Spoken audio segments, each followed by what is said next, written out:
BBC 97.3. Iain Lee's Good Evening. Good evening.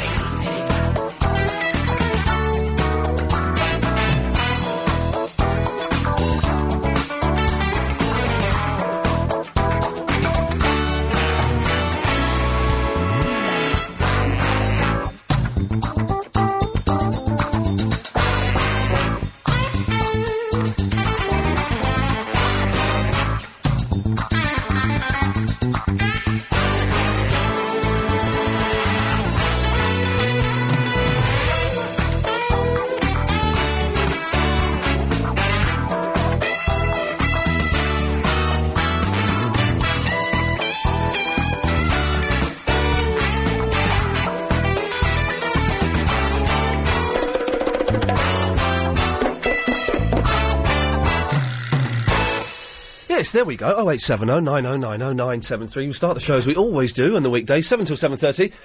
Calls going straight to air. It's Triple M. Let's go to line 5. Line 5, you're on the wireless. Hello, Iain Lee, Greeky Lion here. How are you? It's Greeky Lion. I believe you were chatting up our receptionist the other day. I can't mention her name, no. Why can you not? Why, has it got a funny letter in it you can't say? No, I mean, can I without putting anybody at risk? It depends. Did you make love to her? No, but I asked her if I could take a picture of her lovely self and use it on one of my singles. Of her lovely jubblies? No, a picture of her, a portrait of her, and I would use it on one of my future singles. You pervert. So you were chatting up the receptionist, and now, this is the rumour going around LBC Towers. Okay. You were there for 3.5 hours. I wanted to see you or even Agent Chris. That's why I waited. We don't get in here until 10 minutes to 7. I waited till about 6:30, actually, and then I left. But I also came mainly to give a CD to Adrian Allen. Oh, yes. She asked for one of my new tunes called Sweet Chiquitita. Carnival Time? And no, not Carnival Time. Sweet Chiquitita, this one. Sweet Chicken Tea? Sweet Chicken Tikka? Sweet Chiquitita. Sweet Chicken Tikka.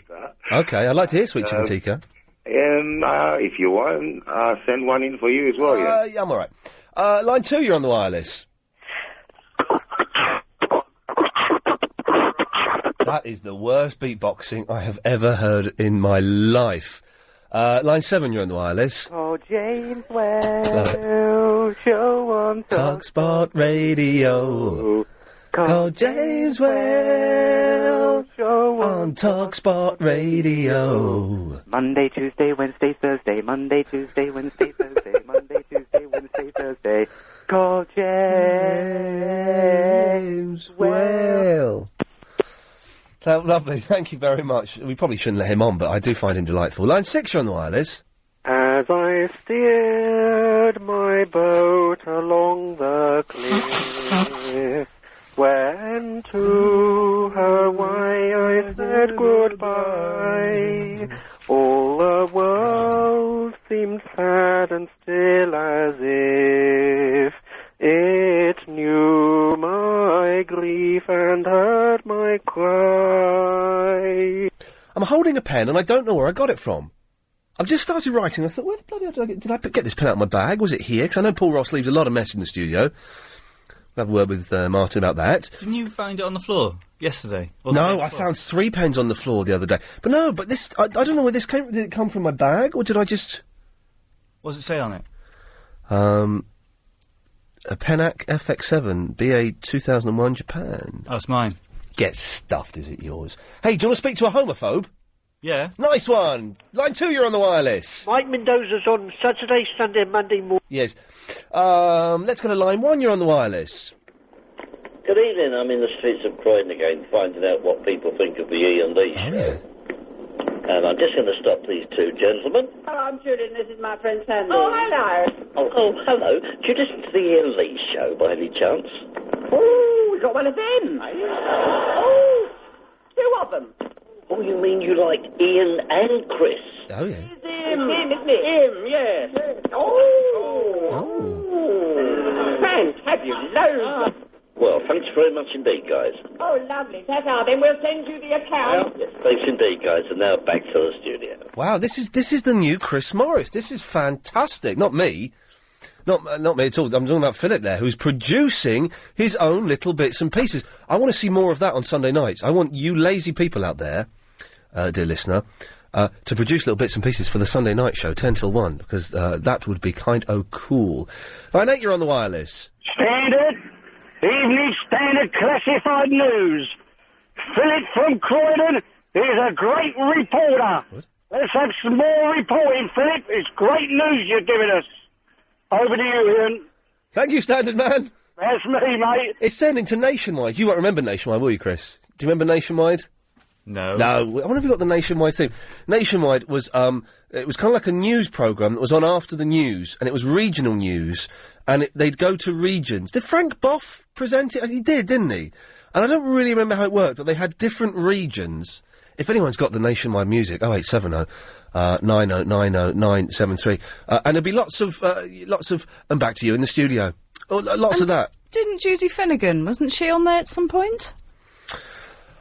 Do you know, I don't know, actually. I don't know, possibly. Hey, look, well, some freak will call in, and I'm just seeing if we've got the music here. Is this it? It was something like that. Line 6, you're on the wireless. Hey. Hey. I seen watched it today on the computer. That's Richard Madeley. You watched his statement, mate? Yeah, we did that yesterday, the state of Richard Madeley. No, let me tell you, mate. Do you know before when you said about putting some things on air, making your own thing for Sunday night? Yes. What does it consist of, mate? What does what consist of? You know, you said you like listeners to ring in. Yeah. Yes. But I'm thinking about doing someone at work. So, what time have you got to ring in on Sunday night? The Sunday night show is 10 till 1. Yeah, but I know, but is there no time in which you can ring in and do you... Yeah, any time between 10 and 1. Yeah, right, Ian, yeah. Cheers, mate. Yeah, I like him. He's a nice chap. He calls a lot. I don't understand a word he says, though. Very little. I got the gist of it towards the end. Line 5, you're on the wireless. Hello, is that Ian? Yes, it is. Just want to say hello. Hello. How are you? Yeah, good. You okay? Everything's all right? Oh, yes. Okay. Yes. Enjoy your dinner, then. I've had my dinner. I had frozen pizza. I'm not very healthy at the moment. Didn't you cook it? Idiot. Yes, line 9. Hello, Ian. Yes. Could it possibly be Ghostbusters 2? Apparently that was on the news today. There was on a regional news programme, let me, hang on, I can find out where it is by looking at, on the wireless.net, on the internet, which it mentions it. Excuse me. I'm still bunged up, I still can't shake this blooming cough. There's been a big news story. Hang on a minute, I can't type and talk at the same time. About some guy spending £10,000 on these quiz call phone-in shows, and to illustrate it, this is it, Century FM Northwest, I don't know what that means, used a clip of me during their news. This is on the website from Dean. I've just been listening to Century FM in the Northwest, and in their extended lunchtime news they had a report on the late-night quiz TV shows and politicians wanting them to be reclassified as gambling. Halfway through the report, on comes a clip of one woman saying, "What's your answer?" and Iain saying, "Is it Ghostbusters 2?" So I'm in the news. I want a clip of that. If you want to see those videos, youtube.com/The Real Iain Lee. 4, you're on the wireless. Yeah, you're butler. You're bloody butler. You idiot. You're bloody butler. Yeah, I don't think you're old enough to be using language like that, are you? Yeah, I am. Yeah. Does your mum know that you? Does your mum know that you phone up and swear on the radio? No. Can I have a word with her? Yeah, chicken and chips. Yeah, go and get your mum. Oh, I'm the bottler, am I? I'm not the child that put the phone down after saying chicken and chips twice. Yes, line 4, you're on the wireless. There's no show business like... God, what happened there? I think... she's back. Iain Lee on the radio show. Hello, Ian. You cut out for a bit there. I thought you'd been shot. That's not nice. Well, that's what it sounded like. Well, you sound very sexy, naughty boy. You sound very horny. Co.uk. Iain Lee's Good Evening. Call's going straight to it. Plenty to talk about after 7:30, but until then, whatever goes now goes. Well, let's try this one. Yes, line to 10, you're on the wireless. Yeah, it's John in London. Hello, John. Hello, it's the phone-in quiz things are classed as gambling. Right. That's it, and the phone-in quiz shows are classed as gambling for the Sue Marchant's, what is it? I don't know. I just told you. What is it? The phone-ins, the first track you just played, Hanging on the Telephone, Blondie, for phone-ins are classed as illegal gambling. Hang on. The answer. What was the question? She said, she played the first record. She played the first record. The clue was Hanging on the Telephone, Blondie. Yeah. And I'm trying for in the papers. There's a story today that all the phone-ins are classed as illegal gambling. Right. And what's Blondie got to do with it? Well, she nothing. It's just the fact that she played that they have to use the telephone to ring up. Who played Blondie? She just did Sue Marchant. She's playing it right now. Hanging on the telephone. Who's Sue Marchant? Oh God! I'll ring LBC and you're what's his name? Iain Lee. Who are you? What radio station were you trying to ring? Doesn't make any difference. No, don't go and tell me. If you good luck with your show. No, go and tell me. Tell me. Oh, he's gone. Well, what's Sue Marchant on? Is that radio? It's not Radio 4. It's not BBC London because that's. Oh, it could be BBC London at 7. I don't know who's on at 7 there. If anyone knows who Sue Marchant is, and the answer, by the way, is Blondie, Hanging on the Telephone. We can make some money out of this. I'm so glad that we don't do competitions on this show. Line 7, you're on. Oh no, 7, you're on the wireless. Oh, evening. First of all, I'd like to wish all the Jewish listeners a happy Rabbi Burns night.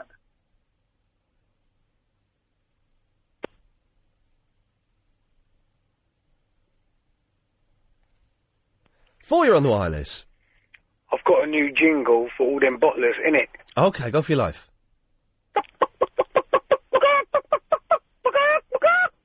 It works for me. Line 8, you're on the wireless. Hi, man. Hey! Is it Ghostbusters 2? Yo, is it now? I want to word with you. Yeah? Mm. Doing what? Crazy Bob, Clive Bull's producer, Clive Bull, of course, on 10 till 1, has come up with a plan. Yeah? But we need a plan to help you. What's that? Well, you know that they've changed the way that the hit parade is calculated. Downloads. Yeah. And there's a band that are unsigned that have got in the Hot 100 Yeah. through downloads on iTunes. Wow. Now, they're unsigned. What? What? What was the last thing you said? They're unsigned. Unsigned. Unsigned. That's a name. It's not a bad name. No, that's not the name of them. They actually they do not have a contract. They're an unsigned band. Okay. What I need to know, and I want to talk about this after 7:30, is how do we get one of your songs on iTunes so that we can direct people to download it to get you in the top 40? Yeah, that would be good. It would be good, and it would be doable. Why don't we do the one that's just done it? What one that's just done it? Mika. Go on, can you do it now? Do you want to join in? Yeah, go on. All right. Do I try to do out of party with my Christmas smile? I want to feel I like what you like. I could be wholesome, I could be lonesome, guess I'm a little bit shy. Why don't you like me, why don't you like me without I don't know the words to this bit. try? I could be like Grace Kelly. But our looks were too sad. Oh, this bit I like. Maybe I'll try a little Freddie. I got my down to timber, yeah. I could be brown, I could be blue, I could be violet sky, I could be anything you like. Got to be I don't know the words. got to be moon, got to be everything. Why don't you like me? Why don't you like me? Why don't you like me? Yes, I don't like that song. There's a guy who's posted on my MySpace page. Yeah. And I don't know if it's him doing it or something, but it's a guy doing it like on a guitar in his living room. Yeah. It's the most pompous nonsense. Anyway, but what I need to know is how do we get a song of yours on iTunes? What do we do? If anyone knows, 0870 9090 973. Yeah, exactly like the man said. Eagle, maybe call us back a bit later on. Keep listening. Okay. Good lad. Seriously, this and I are going to mount a joint campaign, but we need to know how you get a song on iTunes. If it costs money, you can forget it. I'm not that bothered. Well, if it costs a couple of quid, I don't mind. But, and then get Eagle into the top 40. It's not impossible, is it? Very good idea, Bob's. OK, taking a call straight to air, though, for the moment. 0870 90 90 973. Line 5, you're on the wireless. Bottler. 4, you're on the wireless. Hello, Ian? Yes. Yes, it's Wes here from Manchester. Hello, Wes. Can I play you some sound effects from my kitchen as I'm cooking? Yeah, why the hell not? Okay, right, first of all, here's the cooker. Hang on, listen. Can you hear that? It's very quiet. That's the hob, listen. I need to clean my cooker. My cooker's filthy. There's the hob, here's... I had 2 pans boiling over listen, today. Listen, Oh, yeah. listen. Here's the cutlery drawer. Yeah, it's a bit boring. I had 2 pans boiling over today, and the hob is filthy. I need to clean the whole flat. Ah! Line 8, you're on the wireless.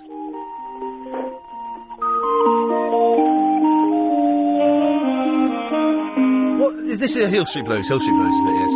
I tell you what, I beat your Hill Street Blues with a little bit of Nationwide.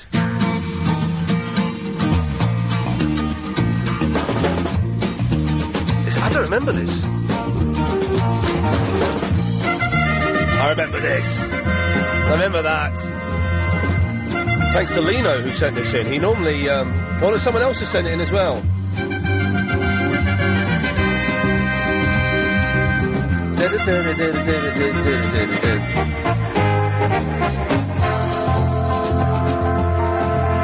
That Sue Merchant is on BBC Northamptonshire. What the hell was the idiot doing phoning us up? Anyway, the answer to her competition is, oh my God, look at that. Wow. Looks like Rod Stewart in about 60 years' time. What's their phone number? Well, I can't hear you. I'm listening to Nationwide. What's their phone number? No, I can hear you now. Stop. I don't know. But it's the answer is Blondie. 4, you're on the wireless. Ian, I'm driving down the motorway in my van. As you can probably hear, I'm a little bit tired. I'm just wondering if you think I should continue to drive down the motorway, or do you think I should wrap myself around a lamppost? I would continue driving down the motorway. If those are the 2 options, I'd do that. Have you ever pulled over, Chris, to have a little doze when you're too tired driving? Yeah. I don't really do it as often as I should. Well, I remember once driving. Anyway, woke up and I was going all over the place. But I did have a little doze once. The thing is, if you have a doze in the car, someone could break in and kill you. You do know what I mean? It's not safe to pull off on a motorway or pull over, into a little A road and have a doze. Go to services, isn't it? Really? Have you seen the perverts that hang out in services? What's wrong with them? I'll give you a clue. Anyone that's called a pervert, Chris, there's something wrong with them, all right? Just steer away from those guys. 3, you're on the wireless. Da-da. Da-da. Da. Oh, I know where this is going. Da. Da. Da. Wow, wow, wow, wow.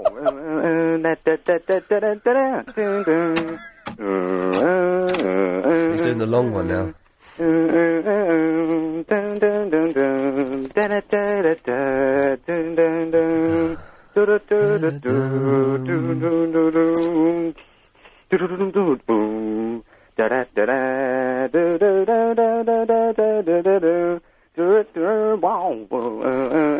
He's good.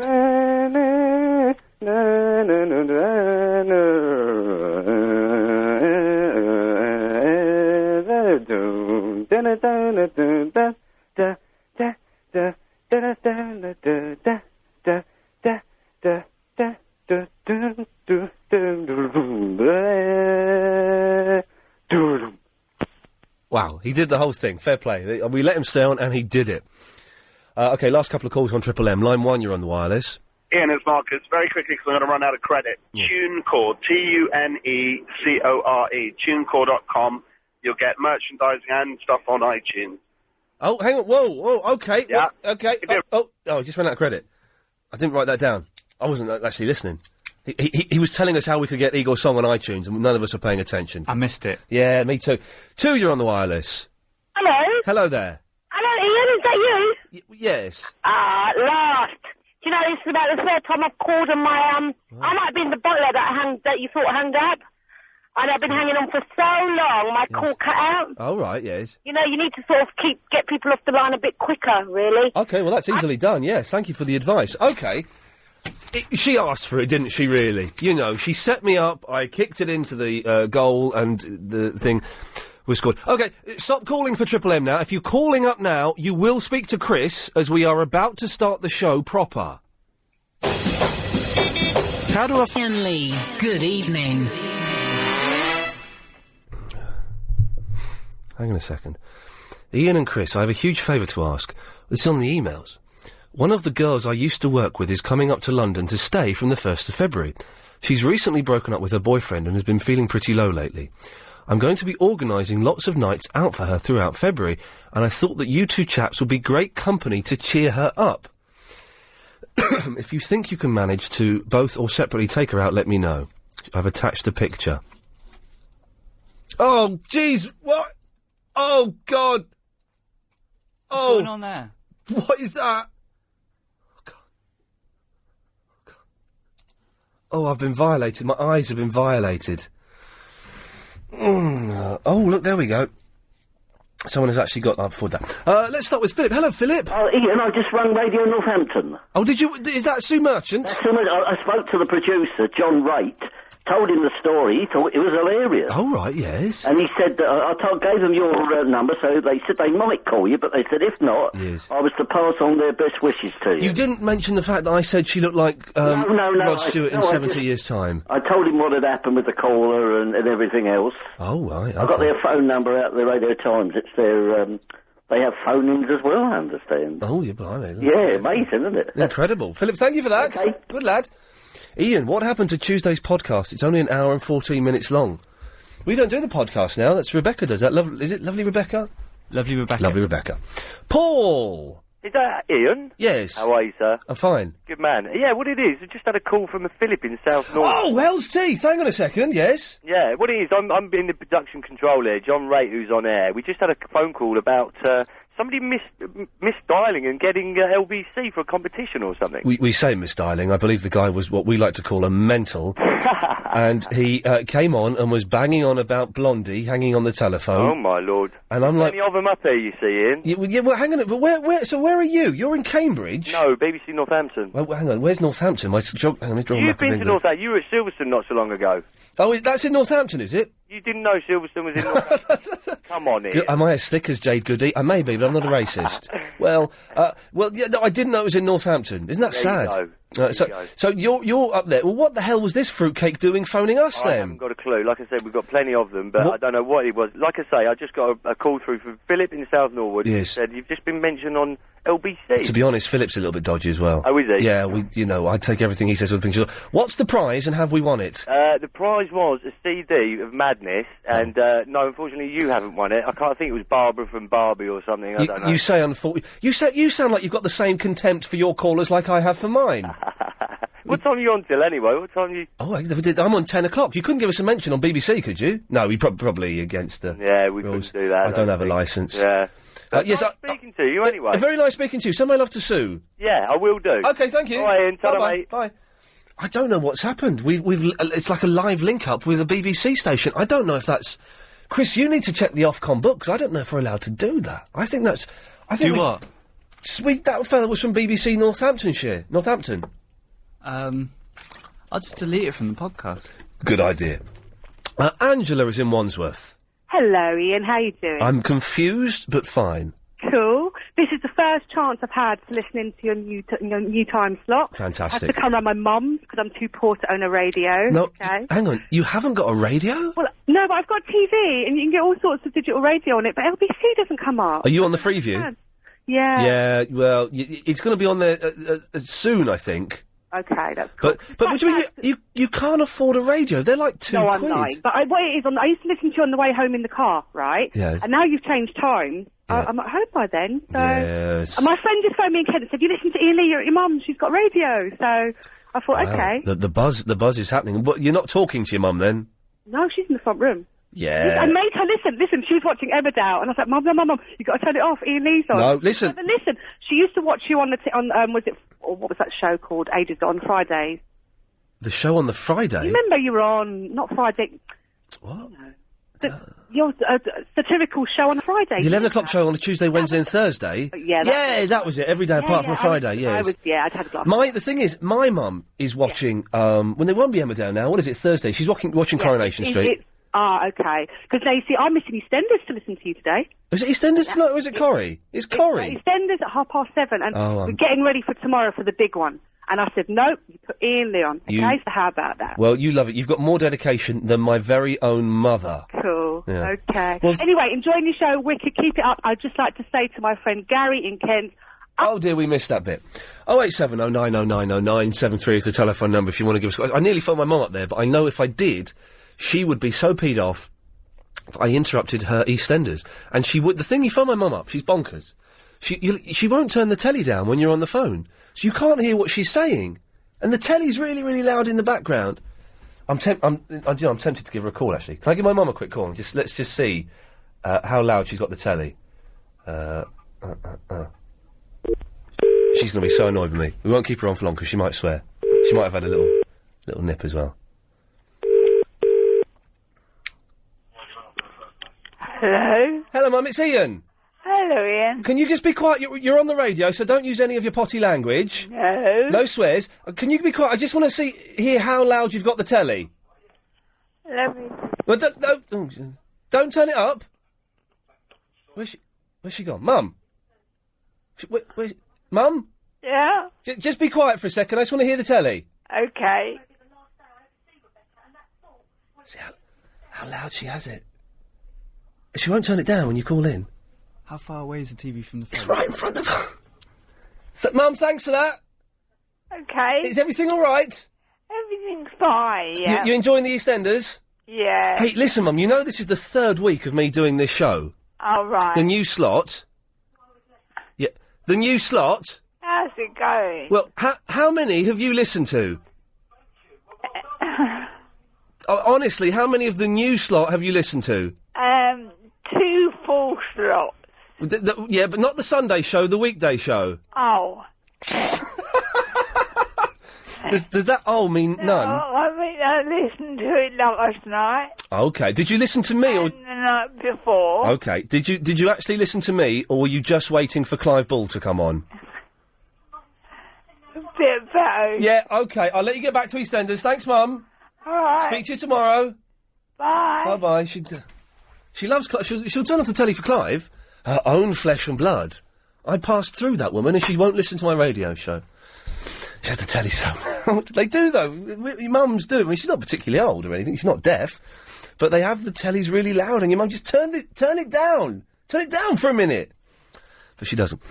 Rick is in Drayton. Hello, Rick. Hello there. Hello. About these late night phone-in quiz shows. Yes. That was mentioned on the Radio 1 news this morning. It's been on all over the place, but they actually played a clip of me on Century Northwest or something. And Chris Moyles then spent the next 5 minutes going, is it Ghostbusters 2? He did. He actually said that, did he? I don't know whether he's taking a mickey out of you or not. Well, it seems a strange coincidence if he They were. did play a clip of someone else giving an answer of Barry Maguire, so I didn't know whether that was you or not. No, that's him doing that. It's him stealing my idea Oh, of doing that. But never mind. But thank you for that, Rick. Great show. Keep up the good work. Good lad.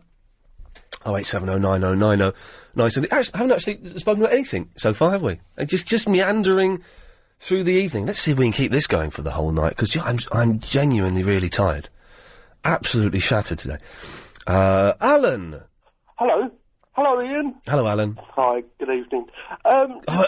You reminded me. I meant to... Right, I'm going to start doing this tomorrow. I'm going to start the show... This is how I want to start the show, with me going, good evening, every night. But I keep...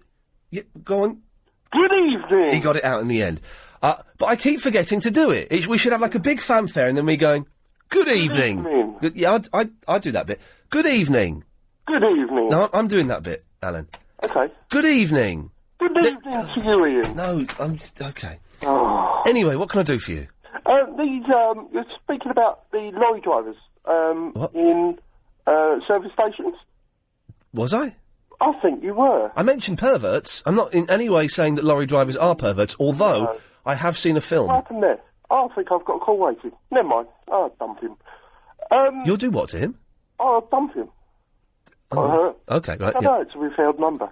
Yeah. Right, I don't answer withheld numbers. Not really, I don't, but you do. But I say LBC. Try, What is going on? anyone that phones a person, just advertise the radio station. Yes. When they have withheld numbers. Everyone that phones someone advertised. Well, what I do, What? and you could test me on this at any time. Anyone that calls me with a withheld, Yeah. I say LBC Right. or LBC 97.3. Right. Anyway, I'm not going to test you on that, but thank you for the offer. why not? Right. Can't be bothered. No, don't cut me off. You still there? Right. Lorry drivers. This guy's a genuine mental. Fantastic. No, I'm not. Lorry drivers in service stations have to pay if they stay for more than 2 hours. Right. Yes? Right. Right. I don't know. You say yes. I don't know. Right, we do. I'm a lorry driver, but I'm not allowed to stop on service stations. I do a complete one journey up to Birmingham. Right. Right. Sometimes I have. I'm actually typing an email. I'm not listening to you. All right. I sent you an email through YouTube to look at my dad. Oh, okay. Yes, I'm the one that was searching the house, and we phoned you. I didn't understand. Alan left me a message on YouTube. I didn't understand it at all. You were buying a house and you were laughing a lot. Well, we were viewing a house, and my dad phoned you, said a rhyme, and we started laughing because we heard our 7-second delay. Yes, this is the most confusing. Alan, what's your point today? Right, lorry drivers, when they don't have a place to stay, they go into a slip road. Yeah. What I want to know is, Yes. where do they do their business? In the bushes. No, they can't. Of course they do. They do their business because the slip roads and the little lay-bys. No, the number twos. Yeah, in the bushes. No. In the bushes, or now this is true, in a plastic bag in the cab in their truck. What do they do with it? Well, they tie the bag up, then they chuck it out the window as they're driving. That is a fact. That is a fact. Disgusting. But that's lorry drivers, and you wonder why I call those guys perverts. Or check out cargiant.co.uk. Car Giant. Giant choice, giant savings. Ian Lee's Good Evening. Good evening. It works. It's charming, and it makes me friendlier. Good evening. Yeah, no, I'm not. Don't start it up now. I don't want to think. Just it works. Maybe. Okay, what we'll do tonight. Every break we come back from. Good evening, and there's a wink in my voice. I'm not actually winking. Let me try it with a wink. Hang on. Oh no, you can hear me winking. Listen. Hang on. Good evening. I can't do it. You can't wink and... Good evening. No, that sounds like I'm about to Good evening. force my way into a lady's bedroom. Chris and I just winking at each other, which makes terrible radio. But when we work it out, we'll be good. Okay, we go. Good evening. That's perfect. Do I sound like a policeman, though?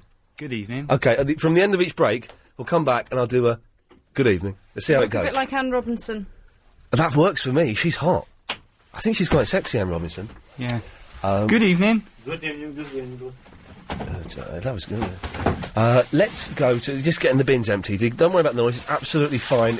We enjoy it. Richard! Good evening. Good evening. I just winked at you. Good, I'm winking now. Thank you. How are you? Yeah, I'm all right. I'm really tired, actually. I'm really tired. Yep. Ian, yes. Question. Yes, Richard. You have to speak up a bit because we're getting the bins changed. Can you hear me now? Good evening. Good evening. I wasn't doing it to you. I was doing it to the cleaner fella. All right. Sorry. Richard's a little bit gobby. Ignore him. How are you tonight, man? You all right? All right, you? Yeah, I'm really tired tonight. You? Yeah, really tired. Yeah, same. Yeah, Richard. Hello. Yes, good evening. Good evening. Good Mick. evening. You know Mick from Mick's Mental Mayhem? Yes. I think I remember Mick, but he doesn't phone in anymore. Mick hasn't phoned in for a while. He didn't phone in that often, to be honest. Right. I've got a clip of him somewhere.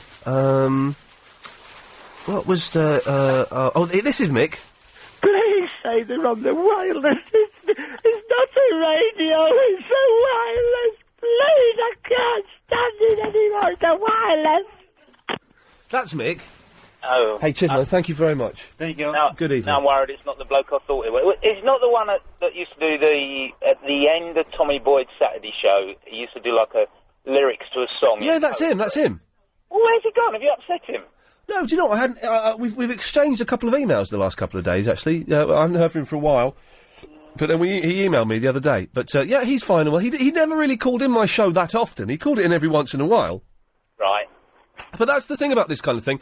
Lots of callers, drift in and drift out. And do you know? I think some of the old listeners don't know that we've changed slots. So we're getting people kind of rediscovering the show in this slot, and it's all gravy, Richard. It's all gravy. I was listening to a podcast of you this morning, and you said that you cried when you watched Prison Break. But I haven't watched Prison Break. Yes. I know what you mean. There's a bloke that phones in and says you must watch The Shield. Ian, you must watch The Shield. I watched The Shield. Yes. It's not sad or anything. It just makes me cry through sheer fantasticness. Yeah, I know. This is what I was crying at Prison Break the other day. Sit there and wow. That was amazing. Do you know what? Today I was putting my shelves are up. I was putting my CDs up. What a fantastic project! Putting my CDs in alphabetical order. And I'm putting the CDs in alphabetical order. And the thing is, when you're doing the alphabet like for hours on end, the alphabet becomes confusing. And I ended up putting a load of CDs in the wrong place because I misunderstood how the alphabet worked. It disappeared from my brain. So I was doing that, and I've rediscovered a lot of CDs that I didn't know I had. I've got some fantastic CDs. And I was listening. They're a little bit rubbish. They're not rubbish at all. They're brilliant. I take that back. I was listening on the way in to the first CD by Belle and Sebastian, and it had me in tears. Oh, it had me sobbing like a girl. I am hopeless as well. I mean, I watched Rocky the other day, cried. I'll cry at anything. But to cry when there's nothing sad, funny, it's just brilliant. I used to cry. There used to be there was an advert. What were the chocolates? You used to get these chocolates. It was only about a year ago. And in the chocolates were a little note saying, I love you. That kind of thing. And there was an advert, and it was a really bad advert, but the advert made me cry. Yes. I'm a big girl's blouse when it comes down to things like that. I'm probably there with you on that. Richard, thank you for that. No problem. Good lad, there we go. 0870 90 90 973. I was crying, and then I was involved in one of the most terrifying road rage incidents of my life. Absolutely terrifying. Get this, Marcus. I'm listening to Belle and Sebastian and crying like a big girl. Mm-hmm. Then I stop at a zebra crossing because a man wanted to cross the road, okay? A big Jeep behind me pulls up and nearly hits me. Screeches to a halt, nearly hits me because he wasn't looking where he's going. And he starts beeping me. So I turned round and said, What the blooming hell do you want? I didn't. I said a swear word. And he's beeping me and flashing me, and I'm waiting for the guy to cross the road. And so then I pootle off. And then it's on a single lane. And I've had 4 instances of road rage in this same place. It's in a single lane. And this Jeep is trying to overtake me, okay? So he's trying to go round me one way, he's trying to go round me another way, trying to go round me, and he can't fit. So get this. He goes up on the pavement to overtake me. Then he cuts me up, and he's pushing towards my car to try and get my car to hit his car. And he's shouting me. Then he gets out of his car. At this point, I cack myself. Because he's a big fella. He's a big bloke, big shaved-head bloke. Gets out his Jeep. I do up the window. I put the lock down. I get the mobile phone. I'm doing it now. I get the mobile phone and pretend I'm talking to the police, and I'm over-articulating and looking at his number plate and stuff like that. And he's going mental, effing and blinding and all manner of language. What the hell is that about? It wasn't in Burnham, was it? No, it wasn't in Burnham. No, it was just around the corner from me. I was genuinely shaky. I had to get Chris to give me a hug. Wow. Getting deep. There we go, Marcus. I'm not impressed by my story of road rage. No, I'm enjoying it. Well, you're enjoying it, are you, sicko? Indeed. What can I do for you, Marcus? TuneCore. TuneCore. You want to get Igor Igor's stuff on the internet. You want it selling. I was suggested TuneCore, and I had a little bit of a look into it. And basically, what you do with them, you put an online album together, you get your artwork together, and they act as a distribution company. So they will sell on your behalf. Yes. Through iTunes, your 79 pence a track or your album price. Yeah. Take their split, which is, I can't tell you what that is, I haven't looked at their contract. Oh, I bet it is. But they will do their bit. And they also have a merchandising side. And you obviously, with the amount of database that you've got of your MySpace and what you can get from what you've got, your audience there, your merchandising is going to be a bit. So we could possibly, to go through TuneCore, we could possibly get, depending on what their cut is, we could get Igor in the top 40. How many, we'll do this, I know a bit later. How many tracks do you have to sell to get to number 39 in the charts? how many downloads. The download chart, I'm not sure actually what the download chart in the UK is. I can have a look up and get that emailed through to you. Marcus, have a look up, get that email. I like him. He's efficient. Chris, take note of Marcus. He was very... Evening. Good evening. Seriously, it's going to happen. This is Bob's idea, who produces Clive Ball Show, 10 till 1, to see how feasible it is to get an Igor tune up on iTunes. What I need to know is how many need to be downloaded for it to get on the charts. Because in the old days, to get to number 39, you'd have had to sell 200,000. Now, I can't believe it's more than 2,000. I can't believe you need many more than 2,000 to get to number 39. I can't believe that. If anyone knows, 0870 90 90 973. Anna! Hello. I love the name Anna. Oh, thank you. It's classy, it's sexy, but it's also a little bit dirty. Oh, I know. You're a good girl. What can I do for you?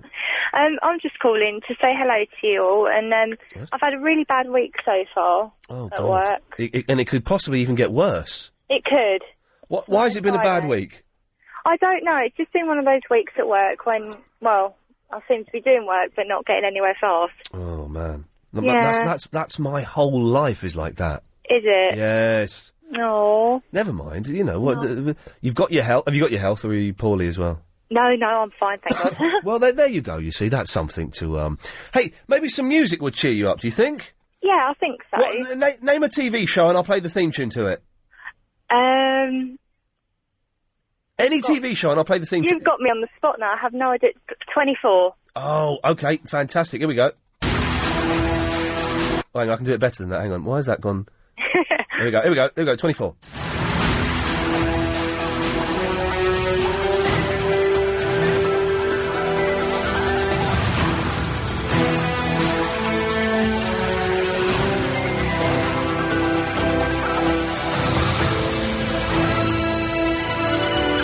I didn't know we had this. This is good. Didn't you? 24 Jack Bauer. Oh, I've never heard. Is the man. That last bit's good, isn't it? I've never heard the theme tune to 24 because I always fast forward through it. Oh, well, I've got it as my ringtone. Have you? Yeah. What, that music? No, it's, you know, the phone in the, you know, when they're in CT. Yeah, that one. Yeah. Yeah, I've got that. I love it. I love it at 24. I love that show. It's fantastic. It's good. I've not seen Series 3 yet, and I've just got that on Haven't DVD, you? so I'm going to watch that, and then stockpile a whole heap of Series 6, and then watch those back to back, innit? Well, me and my fiancé, when we got into it, we watched 8 episodes in one day. It's the way to do it, man. It's the way... I know. Hey, can you believe... I'm watching Series 1 of Lost with someone. We're about to get to Series 2. Last night, I was looking for my Series 2 box set. I couldn't find it. No? Mr. Hooker, one of the bosses here, has had it for about 4 months. And you've just noticed? Oh, well, I didn't know that... Thank you, Anna. I didn't know that he had it. So I sent an email and a text to everyone within my circle of friends who's connected with Lost. Have you got my Lost box set, Series 2? Mr. Hooker, oh, yeah, I've got it. What are you going to do about it? I can't do anything. LBC 97.3. Iain Lee's Good Evening. Call 0870 90 90 973. Good evening. 0870 90 90 973 is the phone number. We're an hour into the show. We're here till 10 o'clock. We've not talked about anything, have we? Normally we do this thing, the first half hour, if you don't know, 7 till 7:30, Triple M, calls go straight to air. But then we start throwing out topics and subjects, and I don't think... We've mentioned the iTunes, and possibly getting Igor's song up on iTunes, and we're looking into ways of doing that. I do want to know how many songs you have to sell to get to number 39 in the charts. Just so I know if we've got a reasonable chance of doing this. Oh, we mentioned truck drivers pooing in bags, and I think they do that. I know they wee in bottles, and they put them in the back cab. I think they poo in bags as well and tie the bags up. But most carrier bags have holes in the bottoms, like little air holes. Well, yeah, but a poo isn't going to fall through that, is it? It's going to be... It depends. Steady on. What, a day off, and you come back with you try to drag this show through them. Yesterday was a classy show, thanks to Helen. Was it? Yeah, it was classy. Not what I heard. We were wearing top hats and everything. She insisted, and it worked. I was against it to start with, but it worked, I've got to say. 0870 9090 973 is the phone number. And that was it, I think, really. That's all we've talked about. So, you know, whatever you want to call in about, I guess, seems to be the thing. Steve! Hi, Ian. Steve, constantly proving that you can get on this show and Clive Bull's show as well. Good evening. Good and evening. I didn't wink. Good lad. Well, you should wink. It's nice. No, I can't. It makes me teeth itch. Okay. What? Right. Makes me teeth itch. I can't do it. No, Ian. Yes. I've been down to one of the big major retailers. I can't say who it is. But unfortunately, we've got a big problem coming up. Uh-oh. Yeah, it's to do with bread, and it's thick bread. Yeah. Stick bread? Thick bread. Stick bread? You mean baguettes? No. Thick bread. Thick you bread? Don't get medium slices. Why do people get the thin slice? Because the thin slice bread No, is I get so... thick bread. I'm a thick bread man. My mum likes thick bread, and when I do the shopping for her, I can't really find it very often. Sounds like my cup of tea, she does. Beg your pardon? Sounds like my cup of tea. Oh, you did say that. Well, you steady on, sir. I don't want to be calling you Dad. You can if you want. All right, Dad. What can I do haven't for you? got a son. I've got a daughter. Okay. Yeah. Oh, sounds anyway, like my cup of thick tea. bread. Yes. Apparently, one of my covert friends who are in the big retailing operation there. Apparently, big meeting at the BBC, the British Bread Corporation. Yes. They are going to discontinue thick bread. You're having a laugh. No, Is this for real, or are you taking the mick? No, they're thinking of cutting it out. Why? Well, apparently, thin bread is in. Yeah. But thin bread is so thin. Yeah. It's useless. Thin bread's in. Medium's okay. Yeah, because everybody likes medium sliced bread. But then the medium will become the thick, won't it? If there's, I suppose looking at it from that slice of life, yeah, you're right. If medium is the biggest size, then that has to be thick, and so No, it can't be, because thick bread you can just about squeeze into your toaster. No, but that's why I don't buy uncut bread. Because when I cut it, I can't get it in my toaster. No, I can't. When I like getting a nice unsliced granary loaf, but when I cut it has to go onto the grill. And I always get triangle shapes when I cut my bread. It goes down to the left or the right. I don't know what you're like, whether you go down the middle when you're cutting. Well, it goes down the middle, but then it goes to the left a bit. So one end is much thicker than the other. But if medium is the biggest size there is, then that instantly becomes large. Because there is no size bigger than it. Because all the labels will have medium on it, won't they? Well, they'll just put them in the bags that said large, won't they? No, they didn't have large, they had thick. Oh, well, oh, God's sake. Thick, then? Yeah. Yeah, so you... Anyway, that was my major topic of conversation tonight. I think we've milked that for all it's worth. Yeah, but the other thing is, a friend of mine rang me up, he's a trumpet player, his name's Big Ben, I don't know whether you heard of him on the circuit. What, the trumpet circuit? On my answering machine. Yes. And I wondered if I could play it to you, because it's a message solely for you. Oh, I'd love to hear it then, Would you like to hear it? Yes, Stephen. All right, OK then. Are you there, are you? Yes, Stephen. It's like talking to like being a pantomime, isn't it? Right, OK. Yes, I'm still here, Stephen. You fine young thing! You're new in the neighborhood. So, honey, I got to love you real good. Yes. Not a clue.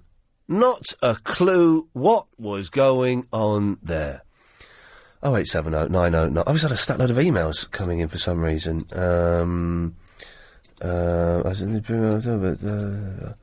Urgent message.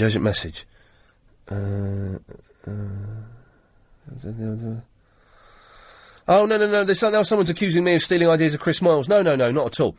Not at all. This whole thing of getting Igor in the charts, it's not to get a crappy old Billy song or in the charts at all. It's to genuinely get Igor in there. It's not to try and fix the charts, as Miles is doing. It's to genuinely try and get a regular caller on. So no, not stealing from Chris Miles at all.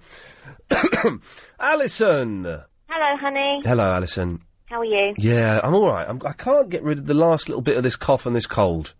Do you know what? I've got a bit of that as well. I think I've got arthritis, and I'm not joking. I'm not making light of that. In your throat? No, in my hip. Your hip? I went for a run yesterday with a friend of mine in the snow, and it was bitterly cold and snowy. And halfway through this run, my hip started aching, and then all day yesterday, I couldn't walk. I just couldn't walk, and all day today, I've sort of been limping because my right hip has sort of frozen up a bit. That's arthritis, isn't it? Sounds a bit like it, I'm afraid. I'm 33 years old and I've got an arthritic hip.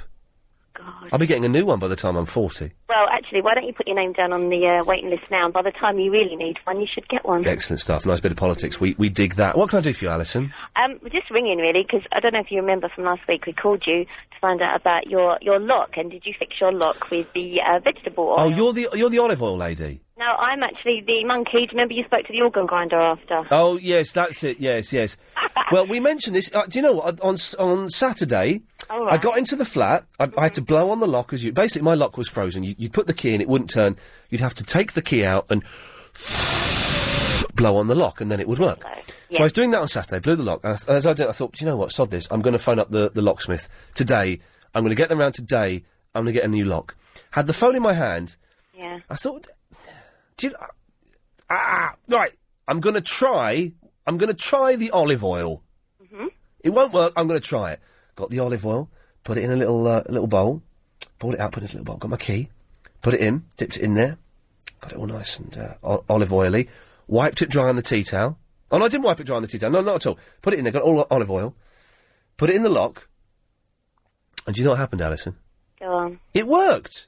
It did work. It actually worked. Took the key out, dried the key off, and it still works. And the very next time I went to use it, I'd forgotten I'd done that. So I still blew on the lock and got a mouthful of olive oil. Oh, what? Laugh. Oh, brilliant. Oh, sorry. Yeah, but it was worth it because it now works perfectly, which means I can let builders have the... Because the last time I had builders round, I gave them the key. They kept knocking on the door because they couldn't open the door, and they refused... Right. Quite rightly, they refused to blow my door. But, yes, but now they don't need to because it works perfectly. So could you thank the organ grinder for that? Organ grinder, he said thank you. He said that's fine. No, he didn't say that's... No, he didn't say that's fine. He went, eee. Oh, you heard him then? Yes, he did. He didn't say that's fine. He did a Fonzie. I'm translating it for you. Eee.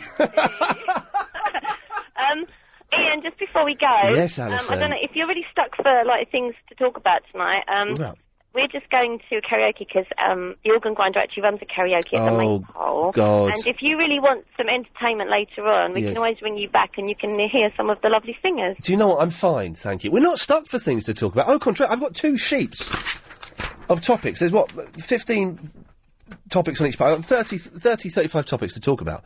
So we're not short of things to talk about.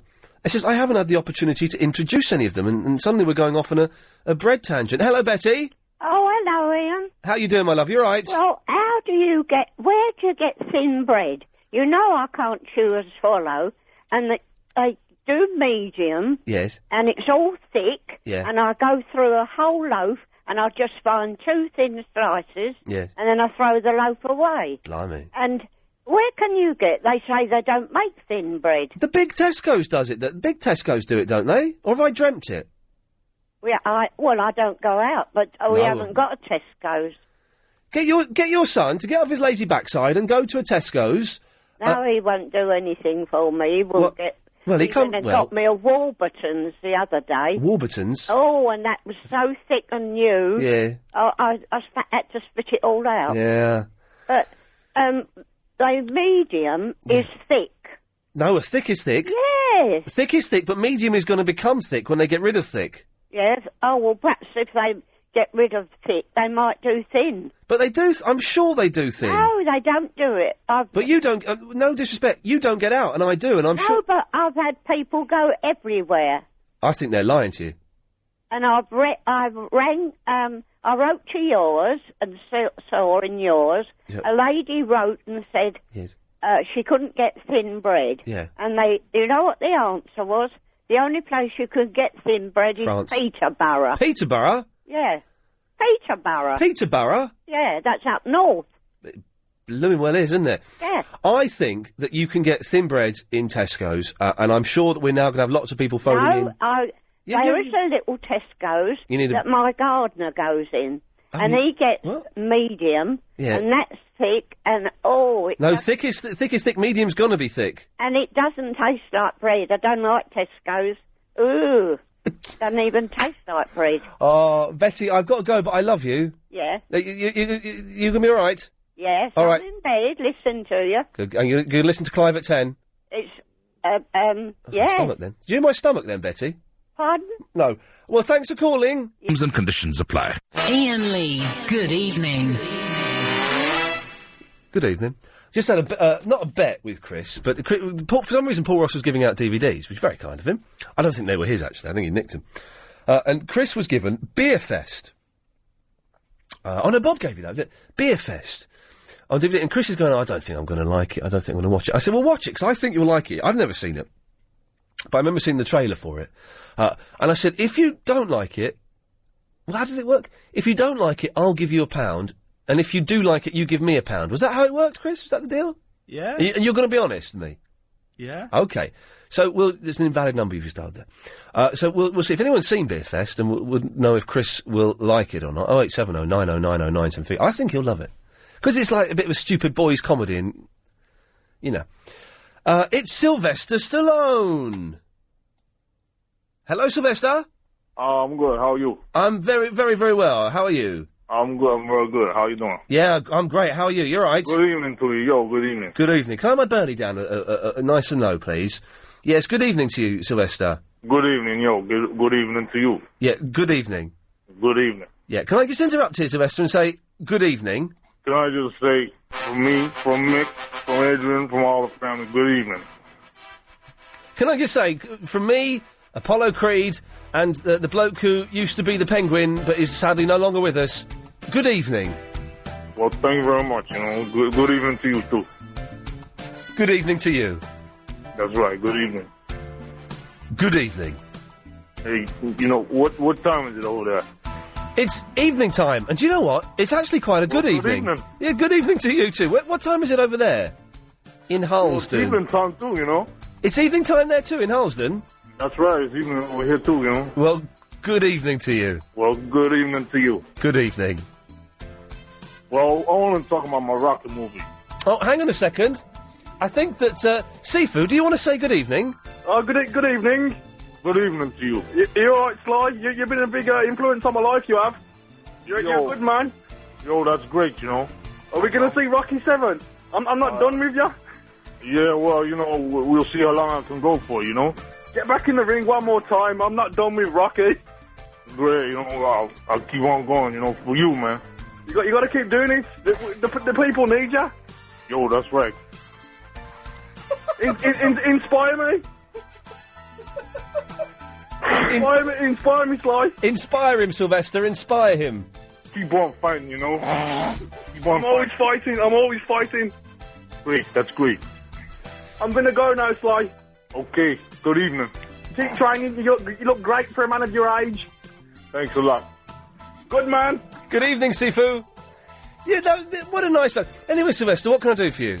I want to talk about my Rocky movie. You know, last time I told you how I trained for my Rocky 1 movie? Yes. Do you remember that? You were in the freezer, I'll do it once, beating the meat. Thank you very much. You're welcome. Yeah, that's right. You know, and this time, you know, for my second Rocky movie, do you remember how I trained for that Rocky Oh, movie? for God's sakes, I don't remember, no. Well, remember, I needed lightning speed for that Rocky movie. You needed what? Lightning speed. Lightning speed, yes. That's right. So Mick, you know what he did? He told me to chase the chicken, right? I had to chase the chicken. Right. So I was chasing that chicken. Yeah, I think we know where that's going. Thank you, Sylvester. Wow. All the way from Harlesden in northwest London. Wow. Fantastic. I used to sign on in Harlesden. If there's anywhere scarier to sign on than the Harlesden Job Centre, I don't know where that place is. That's a terrifying place to go and sign on. Tom. Ian, good evening. Good evening. Oh, it's Tom. Yes. Good evening. But I've had the 3 teeth, middle teeth removed in order to put in dentures. All right. And I have to wait 2 months. What? So you get this slight lisping and old age sign, and people look at me strangely. Why do you have to wait 2 months? For the gum healing. No. To finalise so that the mould will fit properly. I had my gums scraped last I week. know. Oh, God. And I've got to. Do you know? I must. And you got no sympathy from whoever you were telling. No, I've got no sympathy. I'm just writing down. I've got to phone up tomorrow. I'm going to cancel my appointment. I'm going to get my teeth whitened. Yes. But it's 450 quid, and I can't afford that at the moment. So I'm going to phone them up tomorrow. Yes. Things to do. Call dentist. And I'm going to cancel that appointment because I can't afford it. I find that if I write a things to do list, I actually end up doing stuff. If I don't write things down, I don't do stuff, Tom. I'm the same. Yeah, I need to write a little list in my diary next day. Things to do. Yeah. A little list of 3 or 4 things, and I'll get them done. Very good. Yeah. Excellent. Okay, that's my little So tip. life proceeds. My tip for life. Anyway, what can I do for you, Tom? Betty and her thin bread. Yes. Yeah. Hello? Hello? Yes. Is that Betty? Hello, it's Mandy. Oh, Mandy. About the Betty, she should get that horrible son of hers to buy thick bread. I'm not kidding. And then carefully, very carefully, with a sharp bread knife, she'll be able to cut the thick bread sideways and slice it into 2 thin pieces. Problem solved. Sounds a very good idea to me. Yep, that's it. You're excellent. That's my contribution. Well done. Thank you for phoning LBC. No problem. Thanks. Bye. Bye. Who was that? Okay. Who was that?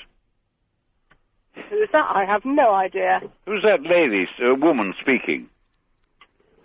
I'm Mandy. Who's that? Oh, Mandy, you're a regular listener, are you? Or do you work in the studio? Not lately, no. Who's calling LBC? My name's Tom. Hi, Tom. You're on the air. What is it you're after tonight? Explaining to Betty, or someone who might help Betty, how to get her thick slices thin. Very good idea, Tom. That sounds brilliant to me. Yeah, that's my only contribution. I can't think of anything else to say. Unless you want me to discuss Iraq. I'm a bit of an expert on that. Okay, not particularly. That's not what the programme's about. Yes, I think you're absolutely right. Thank God for that. It's an oasis of sanity. Well, there you go. Bye. Bye. Mandy, you're on the wireless. What can I do for you? Hi there, Ian. I was just saying that Tesco's don't do thin slices anymore. Don't they? No. But apparently they're going to get rid of we're in danger of being BBC Three Counties, but we can go with this. They're going to get rid of the thick slices, so that means they'll only do medium. Sounds like it. I tried to get thin slices a couple of weeks ago because I bought some pâté, had some people coming over, wanted thin bread rather than medium. Yeah. Wandering around Tesco's, couldn't find it, said, where's the thin bread? And they said, we don't do it anymore. Bloody... Do you know, I nearly saw them. I nearly swore, and I wish I had done, because that's how strongly I feel about it. Oh, well, that's interesting to know, Mandy, but thank you for that. No problem. Okay. Anytime. Thank you. Yes, so they don't do the thin bread. Well, stuff happens, don't it? This is actually what I did want to mention, and I meant to ask someone who phoned in about Tesco's, and I totally forgot to. You know, you won't know this, Helen, you're a lady, it's a gentleman's thing, but you know the razor blades that for your face? They're always in these big, thick plastic packs that you have to go to the till and they put it on a machine and the pack opens and you get the razor blades out. Now, if anyone can tell me why they do that, because razor blades aren't that expensive. They're expensive for what they are, but there are more expensive things in the shop, so it can't be because of that. And they're not the sharpest thing in the shop. You're not going to kill someone with a Mach 3, are you? At the very, very worst, you're going to nick them slightly. But even that is pretty much impossible. Nick, have you noticed that the razor blades are always in these big, thick plastic shells?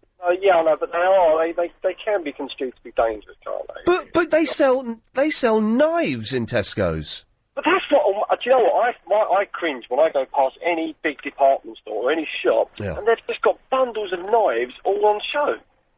But they're not in thick plastic. The knives are more dangerous than Mach 3. Well, I've got to totally agree. Okay. I agree. Okay. Well, if anyone can tell us why they do it, I don't think it can be a safety thing. 0870 9090 973. Anyway, Nick, what can I do for you? I've got a good idea as to how you can get thin sliced bread. Okay, go on.